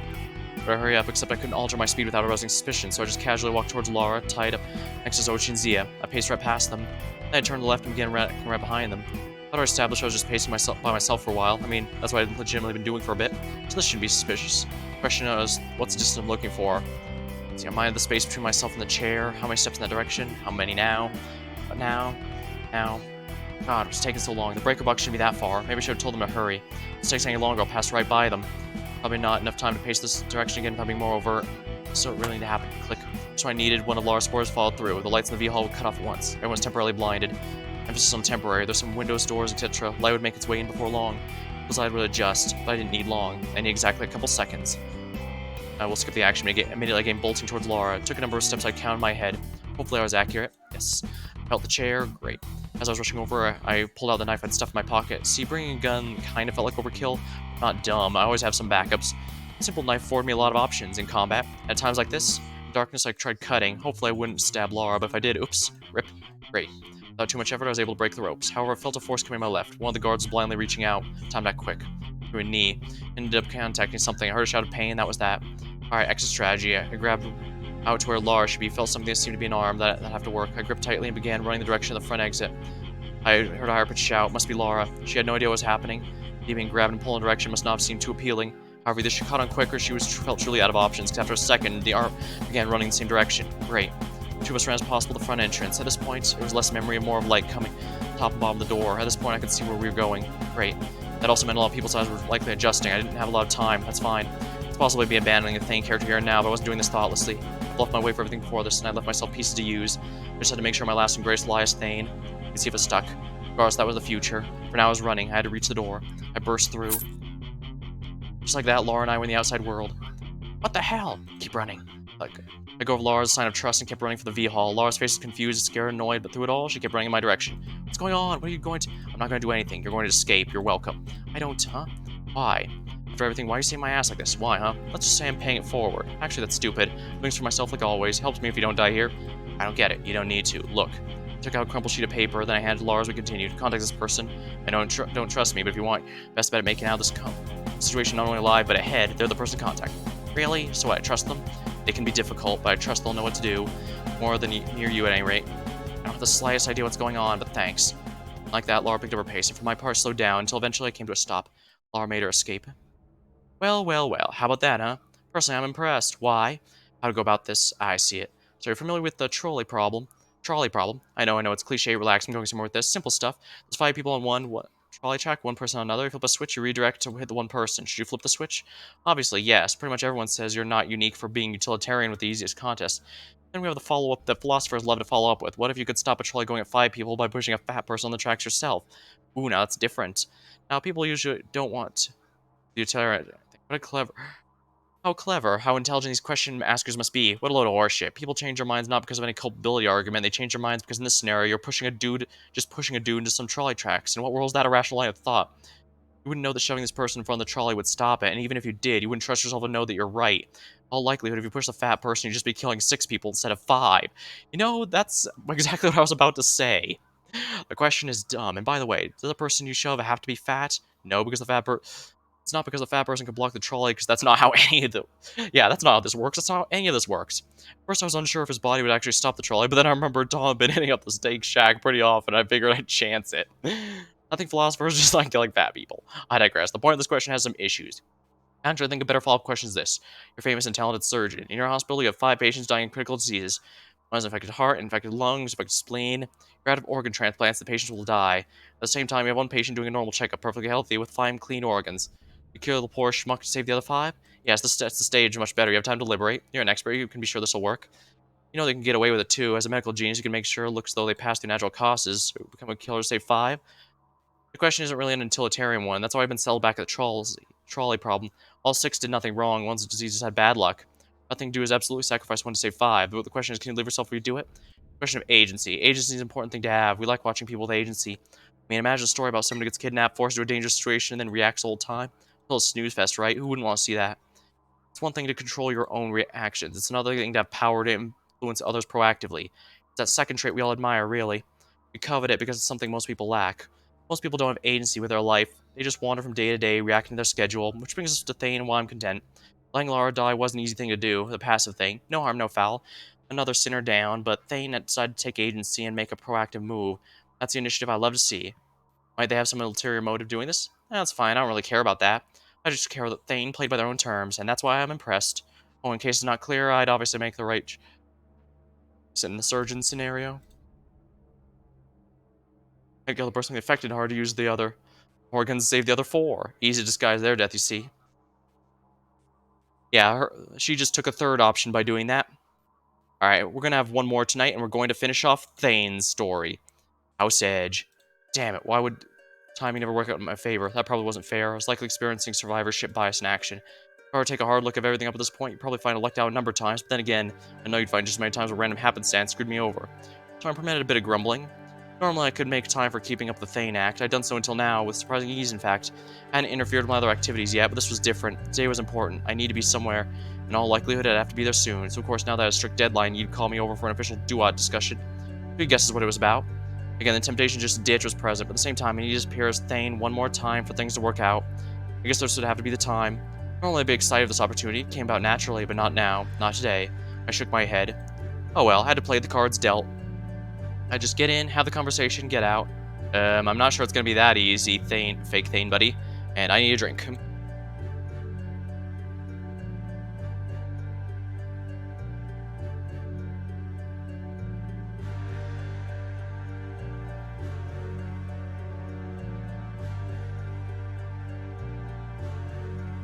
I'm feeling a lot better now. With that assurance made, I enter the V Hall. Thane. Past really necessary for time. It is exceedingly annoying. No policy? Fine, speak the dead, yada yada. I'll finish the quote, I just walked on through. I thought I might run into a bit of resistance on this. I thought wrong. So was the power of Thane. To be honest, I should have been abusing this a bit more in the past. Oh well. Might as well still make the most of it while I had it. As I entered the V Hall, I noticed visibly more crowd than usual. What was this about? There wasn't an official meeting of any sort going on. With a bit of observation, however, I came to the realization about the current state of things. This was a party, or half of one. The party might be a bit too strong, but a celebration. Laura had a lot of her supporters to cheer on her triumphant return, having successfully pilfered a boatload of cash from Olimpo. Given the tone of it, from Eris's story. Given the tone of everything, I had to assume all went well with Marduk. At the same time, I also saw a number of Yi supporters around, a smaller number, but definitely people I wouldn't peg as coming around to celebrate Lara. If I had to guess, this was Yi also rallying the troops. For whatever reason, I could think of a few, Yi decided it wasn't a good idea to have the place packed with Lara supporters while he was buying lonesome. Given recent events, I couldn't imagine Yi was feeling good. As I noticed him making his way over to me, I confirmed that theory. His expression was restrained. He was good at that. Probably would be poor optics if he went around scowling that the Duats had made a ton of cash, but I had been around Yi long enough to, at this point, to tell. He was pissed, and with that angry emotion bottled in his heart, he made his way over to me, the person who freed Lara. Great. Thane? It's the occasion. Oh, was you not here? Lara's able to sign away her claim to the inheritance for a lot of money. The Duats are now a significant bit richer. Marduk is happy, and Lara's supporters are celebrating. Oh. Oh, indeed. That's not good. Astute observation, Thane. I can always count on you for accurate color commentary. He reached in his pocket, found a cigarette, and lit it. After a long inhale, Yeast shook his head. Things are bad, Thane, quite bad. We're approaching end times. Time destroys the false opinions, but it confirms judgments of nature. Know that one? I thought for a bit, then I just shook my head. Marcus still looks Ishiro. Nice little piece of comfort most of the time. This outcome itself might be the effect of time. False opinions being destroyed, nature's judgment. What are you saying? He shrugged. Perhaps this is for the best. You can't be serious. After everything, this is now how you act. Yes, Thane, after everything. So many things. I'm starting to feel old. We've done so much to make sure War ends up the loser, and even after an opportunity fell into our laps, we're still ending up a day late and $1 short. At some point, you have to wonder, what if that's the point? Oh, yeah, you can't be saying what I think you're saying. Sue has a point, you know. All forms of governance, gangs included, derive their sovereignty from the consent of the governed. The majority of the dual members hold Lara in a positive light, and perhaps regardless of actual qualifications, that grants her moral authority. Moral authority. The winner is right. That it is the mandate of heaven. We could both run around, tiring ourselves out, trying to cling to something we never truly had, or face facts, understanding the shifting sides, and properly orient ourselves for dual life under Lara. He finished his cigarette, then he tossed it to the ground and smushed it with his foot. Fuck that. Yeah, no fucking way is that happening. I'd choose death for doing that bitch. Lara's a dipshit and so's Rousseau and Locke. Democracy's got nothing to do with being a good leader. Common opinion leads to common denominator opinions. Dual headship should follow who deserves it the most. That's one of us, and we'll prove it here and now. Glad you got that out of our system. It was weird seeing it like that. Shrugged. What can I say? I'm a strong proponent of frequent self-introspection. It's the only true way to truly know where you stand. I just nodded, not getting what he meant. Sheesh, even after I said all that, it's not like you have a good idea on how to actually go about changing things. We're so close. So fucking close. Had Lara tied up and everything. You think Marduk would have gone for killing her then and there? Felt like that's where he was leaning before the lights went out. I'm entirely sure had Lara stayed put, this matter would be behind us. True. I was hoping to not relitigate this. It's true, I left myself an out when freeing Lara. Plausible deniability. I gave my story back when Lara escaped. Believed it well enough, but it was definitely a little odd. He was pretty sharp. Maybe it was paranoid talking, but I was worried he might have had an inkling something was wrong. I already told you several times. No, I know, indulge me. I feel I do so too often, but fine, it's not also there's much to tell. While Laura went off and cut the power, creating temporary darkness, Laura used this opportunity to cut ropes with some blade instrument she had hidden on her. Knife, perhaps? Got free and swung wildly, hitting Zochi in the gut. Then she ran for the door. As I was pretty close to her when she broke free, I gave chase. I was right behind her. She remained slightly out of reach. Even once I got outside, I wasn't able to catch up with her. Eventually, I had no choice. See, that's the bit that always trips me up. Zia told me that from what he could hear, you were right next to her by the time you got to the door. How'd she put much distance on you? You're a pretty athletic dude, if you do say so myself. Feels weird that Lara, of all people, could get the jump on you. When will you quit underestimating her? She's a threat. Yeah, but a physical one? I don't know what to say. She's got a better sprint than I gave her credit for. His arms were crossed. I could tell by his glare that he suspected something. I don't know what. I think he didn't know what either, but he smelled blood in the water, as he'd done a number of times with their interactions. In other circumstances, it could be a problem. However, it seemed as though Yi would forcibly dismiss the cloud of suspicion, not like he had much of a choice. He couldn't fathom or reason as to why I'd lie about this. So in the end, he decided to let it go. Yeah, don't mean to blame you, I'm just frustrated. Believe me, no one's more frustrated at me than myself. I can imagine. Anyways, on the plus side, we at least got to see Marduk in a bit of action. Punishing those supporters who cut the lights. Boy, that was a real show. Real show, alright. I thought I might get sick. Still had to stay around. Didn't want one of them ratting me out. Indeed, it looked like one point one of them was going to mention a single finger of mine. My mask took care of that.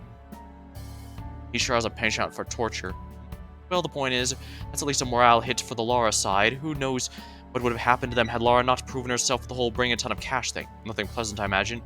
Yep, but Lara had to go and throw a wrench in our plans. Classic Lara, is it? Is it not? When you say Lara throwing a wrench in our plans, classic Lara, it makes it sound like she threw most of them, as to say we're incompetent. Well, damn, you got me there. Well, the point is, Lara fleeced a ton of cash from the Daismas. Don't ask me how she did that. Feels totally out of her wheelhouse, but whatever. Somehow she made it happen. Somehow she made Art call off the hit. That doesn't seem particularly happy. He doesn't seem particularly happy about any of this, but's not actively angry. That's a win for Lara. I just nodded. Honestly, though, I don't give a shit how Art feels, neither does anyone else. The problem is Marduk. He seems thoroughly impressed with how Lara handled the situation in all respects. I mean, the biggest mark against her was the inability to bring in cash. Now she's brought in cash, and like that, it's kind of bullshit, because it's not like you can count on being willed a ton of shares by a bazillionaire as a reliable source of income. Marduk tends to gloss over details like that. He just sees money and likes it. Really irritating. Marduk often fails to see the bigger picture. Oh sheesh, you're telling me. You know what's worse? I was talking with Lara earlier. The way she was talking made it sound like she knows what we've been doing with the Manjet. Seriously? I mean, she didn't make it explicit, but the implication was there. She doesn't know anything. We've been careful. Yeah, but we've been thorough. After this many trips out, it's plausible she could have cut on. Yeah, but we've been thorough. After this many trips out, it's plausible she's cut on. Doesn't take a detective after all. Still, I don't believe she knows. After all, if she had such definitive knowledge, she absolutely would have gone to Marduk sooner. Just too big of an accusation. Let's hear this. Maybe. Yeah, you might be right about that. At the very least, she definitely doesn't have any hard evidence. And that's usually what would matter. Usually. He shot a glance back at Marduk's office. Marduk's a fickle son of a bitch. Forgetful, too. Forgetful of loyalty. Right now, Lara's in Marduk's good graces. Being in his good graces, her word's bound to hold a lot more weight. Even if she just has vague suspicions, in this state, that might be enough to sway things. That can't be right. I'd hope not, but that's what my instincts are telling me. Then we just deny, we hold the line together. 2 versus 1, with no evidence, she's not going to be able to do anything. I wish I had your confidence, Thane, but if Marduk swayed, as he's wont to do, he could order a more official investigation. Look into disappearance times, scan the ship. We've cut our traces, but only so well. Things could go bad. I had no response to that, he groaned. Even putting aside that, Lara's now got a real lead in the race for her ship. Marduk could go any day, and he knows that. He might make some sort of declaration any second now. Feels like if we look down, we'll see the bottom of the cliff. Right now, we're holding desperately tightly to a rope, trying not to fall, but every second it holds our weight, it begins to fray. It's only a matter of time before it gives way and snaps. Perhaps, in that case, we may need to let go of the rope. And we commit... No, jump to a nearby bluff. Oh, I see. What's this bluff you're thinking of? Oh, hey, look at that. Very meaning. Clever. Did you think of that ahead of time? No, it just sort of happened. It's not particularly relevant, because what I'm suggesting is no bluff. Huh? Hey, no, let me be clear. Let me be clear. Very happy if you come up with a good idea. Just a bit sad, because, it would have been quite clever if it was a bluff you were suggesting. Well, I apologize for not making a suitably clever metaphor. Can I resume to explaining with a plan that will save our asses? Right, same for derailing. It's simple. You've made abundantly clear why Laura's in good graces. She has made a lot of money. But Laura isn't the moneymaker. You are. You just need to prove that in a big gesture. I like it. Love any details? Our stash house, the place where we keep all our dirty money. Have one of you guys meet up a scene there. It's currently being guarded by some of Lara's people. That's good. Make whatever happens look like their fault. I don't know and don't care about the methods. You're the detail-oriented one, you mess with that. What I'm suggesting is that you do something that causes the police to investigate that scene, then you get your contact Seth to discover the stash of dirty money. Have him do it discreetly in a way that won't be a big deal. If other Duat members get wind of your contact who discover the cash, they'll realize you're behind the whole enterprise. Anyways, once the Duat dirty money is discovered, have your police contact be in charge of transporting the money to a more secure location. Have him choose the route, and along the route he chooses, set up an ambush for the armored car. You know when and where the truck is going to be set up. It doesn't take a lot to hold a successful ambush. Doubly so if the person driving the truck is in on it. In this ambush, you steal back and recover all the cash. Contact will probably be disciplined for getting held up, but he'll also have found the money in the first place, so he should be fine. Then you deliver all the cash back to the Duats. In one move, you'll basically transfer the credit of all that cash, including the money Laura brought in, to you. You'll firmly establish how necessary you are to the Duats. Then you're more than necessary to Lara. You can make that clear. Then if if Lara becomes the head, you walk. Mara can't make you the head. Simple. I was talking far more than I should as Thane, but I needed Yi to go for this plan. The whole while I explained it to him, he just watched me in silence. I had trouble reading his expression. After I finished explaining, there was a moment of silence. Come on, go for it, Yi. Do the plan. You know you want to. Finally spoke up. Interesting idea, Thane. Wouldn't have expected it from something like this from you. Gotta say it's bull. I'm going to be in a whole heap of trouble. The type you can't recover from. It's certainly a dangerous play. He shifted back and forth as if physically weighing his options. Finally, a smile crossed his face. Who am I kidding? I'm not really much of a gambler. But I'm sure as hell a soldier. And any good soldier knows that sometimes there are battles you've got to fight. Right now, the war between us and Lara is up in the air. This is the sort of critical strike that's needed to shift the tides. Good thinking, Thane. Oh, thank God. Yi, for fuck's sake, why do you always give me a minor heart attack every time we talk? Just accept the plan earlier next time. Regardless, seems like you was on board. Good. Coming here wasn't a waste after all. Thank you. To be honest, I wasn't sure if it was that good an idea. Just the best one I had. No, it's a pretty smart idea, all things considered. Needs a bit of refinement. But don't worry, that's what I'm for. The plan's very smart. With this atmosphere, I'm worried. Marduk might take a decision any minute, honestly. So I say we get this plan rolling into action ASAP. I'm gonna start gathering up people we can use to tell them what's up. That sounds good. He looked like he was about to turn and walk away. However, both paused. Approaching, this was none other than Lara. Surprisingly, she was not followed by any rapace, but all the same, she wore an unmistakable smug smile, perhaps justifiably so. He grumbled on his breath. However, he stayed put as Lara approached. Hey guys, how's it going? Having fun over here by yourselves? Ooh, just boatloads. Isn't that right, Thane? Indeed. I'm just raising the roof. Lara actually let a chuck out of this. Yeah, I'm definitely getting a festive mood from you two. Good to hear, good to hear. Okay, look, I'll just address the elf in the room. I'm sorry, Lara. Oh, what for? Oh, you don't know? Nothing comes to mind. No, in that case, I take it back. Nothing to apologize for. Wow. Okay. He's sorry for tying you up and trying to have you killed. Oh, that. I knew I was forgetting something. As was I. Thane's right, I'm sorry for that. Totally unprofessional, a real dick move on my part. Just so you know, Art said so, you understand? I definitely do. Water under the bridge. I'm sure if our positions were reversed, I would have done the same thing. As am I. I shift around uncomfortably. In reality, I wasn't all that uncomfortable. With the tense atmospheres and false smiles, but Thane certainly was. Let's not linger on gloomy subjects. This should be a fun time, a celebratory time. After all, I made the Duats a bunch of money in one fell swoop. This means bonuses for everyone. Who could possibly not be excited? Not to me, that's for sure. I'm indifferent. Oh, I don't do it for the money. That right. It isn't. This guy just thinks saying things like that makes him sound cool. Oh, I see. Well, he's right about that. You're very cool, Thane. I feel patronized. Lara chuckled again. Anyways, I know I'm in a good mood. Marduk was really happy that I brought him all that cash. Had a lot of nice things to say about me, who knows? And he might nick me the next leader of the Duats. Wow, someone's making things a lot more explicit. Let's see how you would respond. That right. Good for you. Did you say that? I didn't but so many words. So he didn't. Little thing called subtlety, Yi. I know it's not your strong suit. After all, you like to solve your problems with the end of a gun. Well, nice to know Marduk is happy, but I wouldn't rest on your laurels for too long, Lara. Never know what might happen. In this industry, fortunes get reversed in a matter of minutes. What's that supposed to mean? Tensions were steadily rising, I was looking for an out. Luckily, I got one. It's not the type I was looking for. Fang walked out of Marduk's office, then he called out, Hey, Thane, Marduk wants to talk to you, in private. Oh, would you look at that? Thane appears you're wanted. Ooh, someone's in trouble. What are you, in grade school? I know you are, but what am I? That doesn't work in this context. And it made you mad, right? Seems like it worked well enough. As the two squabbled, I was just biting my tongue. Are you serious? What now? Marduk really had to call me over now of all times, alone. Give me a break. I didn't want to attend this meeting for a number of reasons, but Fang made the announcement publicly. If I didn't start heading over now, people would get suspicious. I couldn't afford that. There are more Duats than ever. My only option was to go and have this meeting with Marduk and pray nothing happened there that would have him calling out to the minor army standing there. A couple deep breaths, I started walking over to Marduk's office at a steady rate. No need to panic. I was Thane, a fearless robot. I met with Marduk every now and then. Nothing weird about this. Before I knew it, I found myself entering the office. I'd only stepped foot in once before now. This time I didn't have Yi and Lara act as buffers. Even just sitting there, Marduk proved an intensely imposing figure. Well, no surprise there, I suppose. I'd already seen him in his natural state like this. Well, last time I had buffers. No such luck this time. I have to stare down Marduk all on my own. That was fine. I just emulate Thane perfectly. I had a perfectly good download on him by now. Instead of saying anything to me, Marduk just nodded at me. I nodded back. Sit. He didn't need to tell me twice. I looked forward, circled around the couch, and sat down. So, Thane. Marduk? It's been a while since we have this conversation. Well, that's not true. We talked not too long ago in this very room. I meant a private conversation, jackass. It's been too long to talk one-on-one. Shrug. Sorry. Just been keeping me busy with dual work. Remember last time I gave you a direct order? It was a while ago. Well, you've been keeping me busy with the E's command. He nodded this, and apparently in his eyes that was an acceptable answer. Still, it's not a complete excuse. You have my private number after all. Phone to call me on.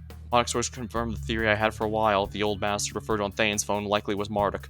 The answer was kind of obvious from the beginning. I guess I was just overthinking things. Then again, this raised another question. It was one I was pretty sure I had an answer for. True. Well, I guess there just hasn't been much to talk about. Keep yourself busy. I don't believe there's not been things we could discuss. Communication's a two-way street. When was the last time you called me? A slight smile crept on Marduk's face. Fair enough, you have me there. That's not I'm calling over now, am I not? You are. Given your history, I have to assume it's not just a social visit. So then, what are we here to discuss? Marduk sighed. You always were clever, weren't you? You're right. I'm here to talk with you about Lara. Lara, I'll be blunt with you. What do you think of her?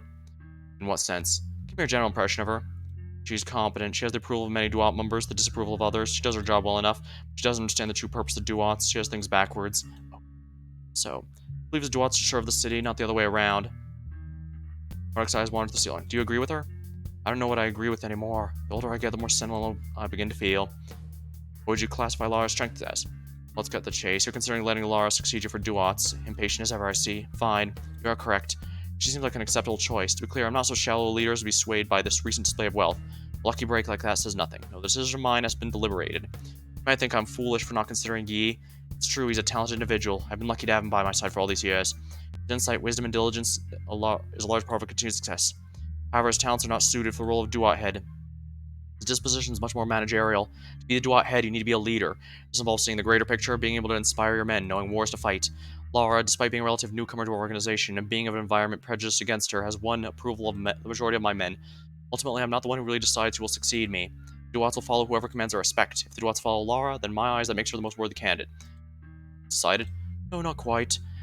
Why would I be consulting you? This was a tricky juncture. If my understanding was Thane was correct, I knew exactly how he'd respond to the situation. However, if I was mistaken, then there's no time to second guess. I'd gotten this far by leaving my skills. The rational part of me thought this was the best course of action I should follow through.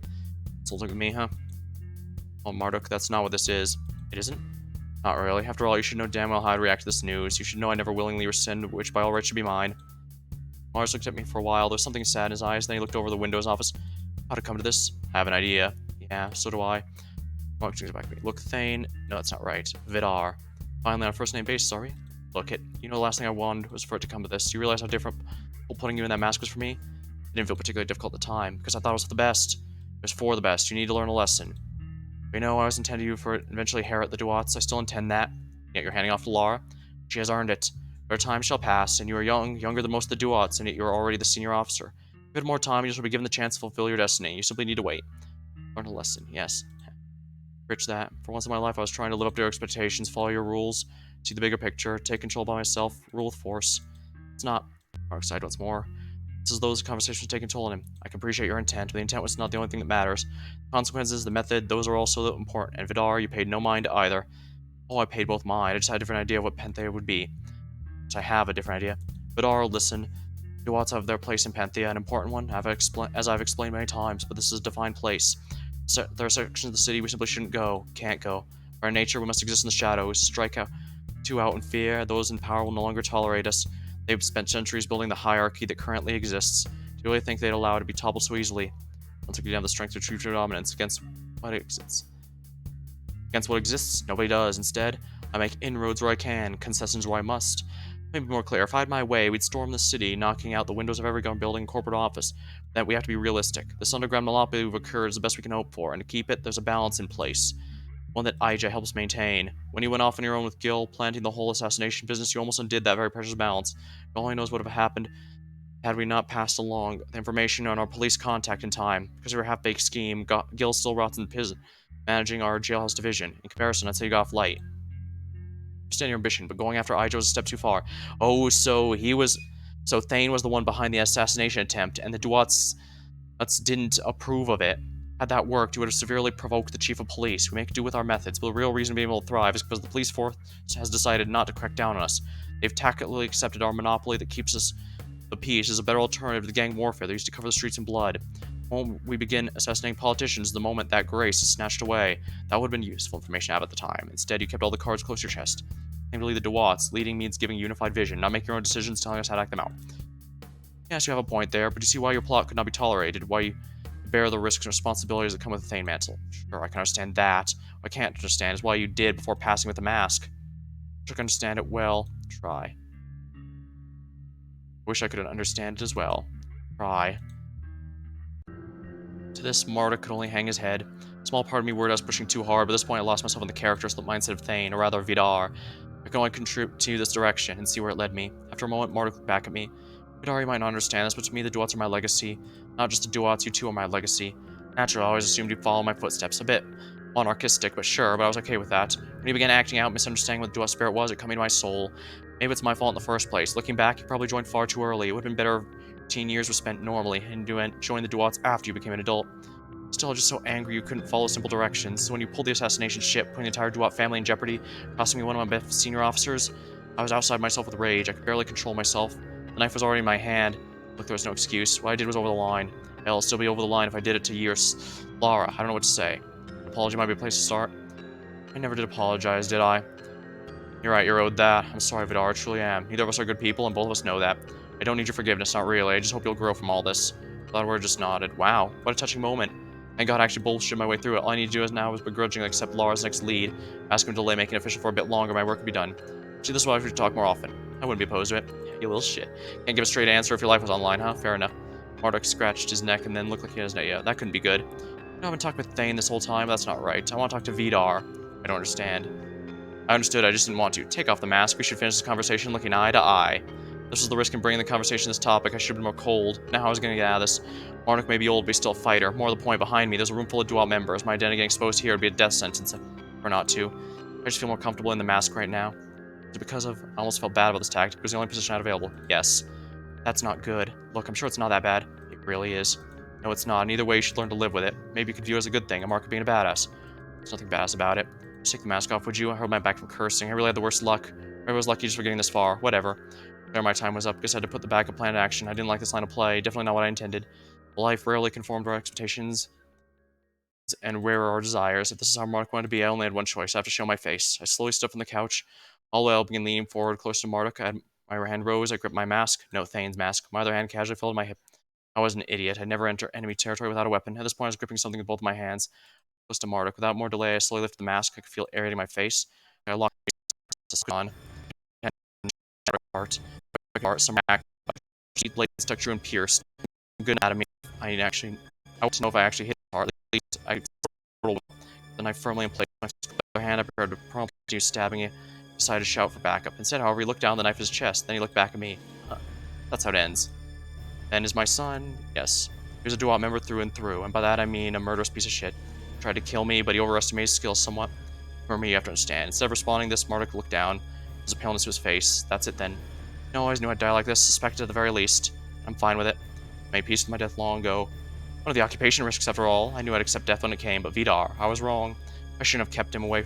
Shouldn't have kept him away while the story was prepared. I should have kept him from this period. See, the cruelest tragedy that can happen to a parent is to have their children die before them. In that case, maybe the humane to do would have been just stab you with the mask on. You probably prefer to think this is Vidar killing you. Good thing then I took the mask off. Marduk looked up at me with new anger in his eye. So he must be the rat that's been running around making a mess of the city. So he heard of me. That I did. You know, you're not gonna get off easy when they catch you. Murdering a Duat Ed? That's not grounds for an execution. That's grounds for a torturous end. Yeah, thugs like you like your torture. Your son was good at it. Good thing the Duats won't catch me. Sure about that? There are more dangerous figures than you in this city. More dangerous figures than me.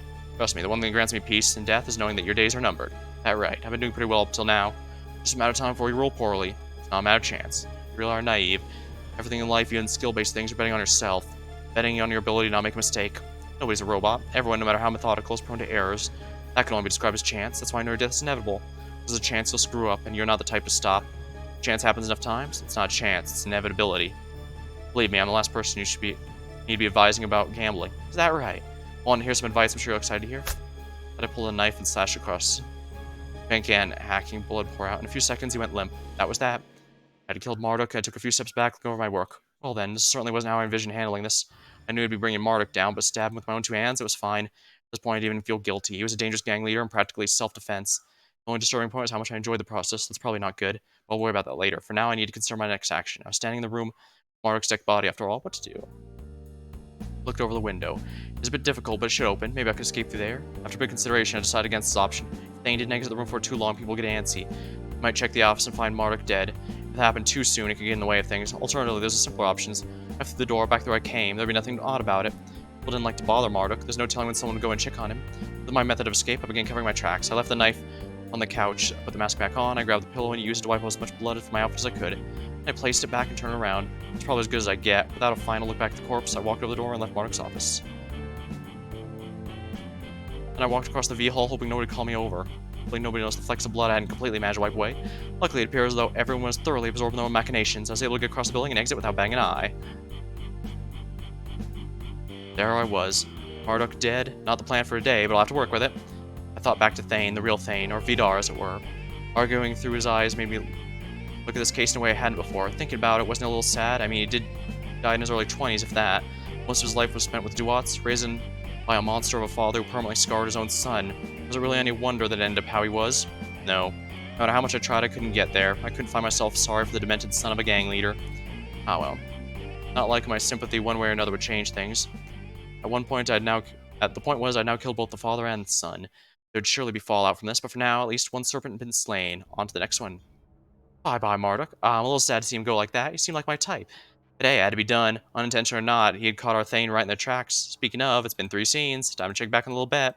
Now, this is a bit of a tricky case, I must admit, but even still, I'm going to count as Marduk discovering his true identity. I mean, he did die shortly after, but hey, nobody specified the discoverer had to be alive. And yeah, it was less discovering and more Thane revealing themselves. Still counts, damn it. Marduk was moments away from discovering on his own before Thane had pulled the bullshit reveal. Jumping off the map to prevent your opponent from getting a kill is a coward's move, and I shan't abide by it, which means you lose. Ah, and you were so close, too. I know you're probably mad about my ruling there, but I stand by it. And since I'm, in charge, complaining is not going to get you very far. Win some, you lose some. Betting on Thane forever is going to cost you eventually. But all that's in the past. We're beyond betting. We're in the end game. Our dearest Thane, whoever they may be, is racking up quite the kill count. Vidar, Milo, Gandhi, and Marduk, they've become quite a bona fide murderer. And for what? What has driven them so far? Survival, perhaps, to a certain extent. You could excuse a scene or two with that explanation, but at this point, it's clearly more than that. Something's driving Thane. Sure seemed like Marduk had an inkling of an idea. Well, one way to find out. Just have to keep going. House Edge, I just did that one. So yeah, there's definitely going to be an additional one. We've concluded 4 of these tonight, and I don't have a Jade Key still. Something tells me this is going to be the last one, because remember, this is Mercury. And this is the same person that Mercury becomes at the end of the story.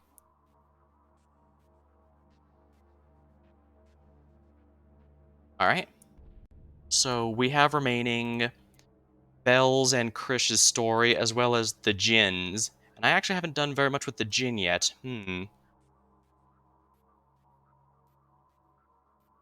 2 gold locks, which implies to me there's going to be 1 here, or there might be 2 here.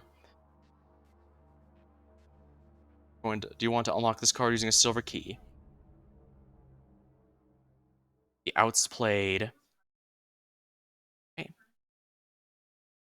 I've been exhausted, so I think I'm going to call the stream tonight. Stream for tonight. But we are definitely, like our host Ez has said, we are officially reaching the end game as we've completed 1, 2, 3, 4 of the storylines so far. 5 if you count, maybe 5 depending on how the Jade Key counts, because it looks like that's going to be the last one. But yeah, next time we're going to be finishing Belle's story here and going on with the Jin story and see what's up with that. But until next time, thank you for watching, hope you had a good time, and I'll see you later.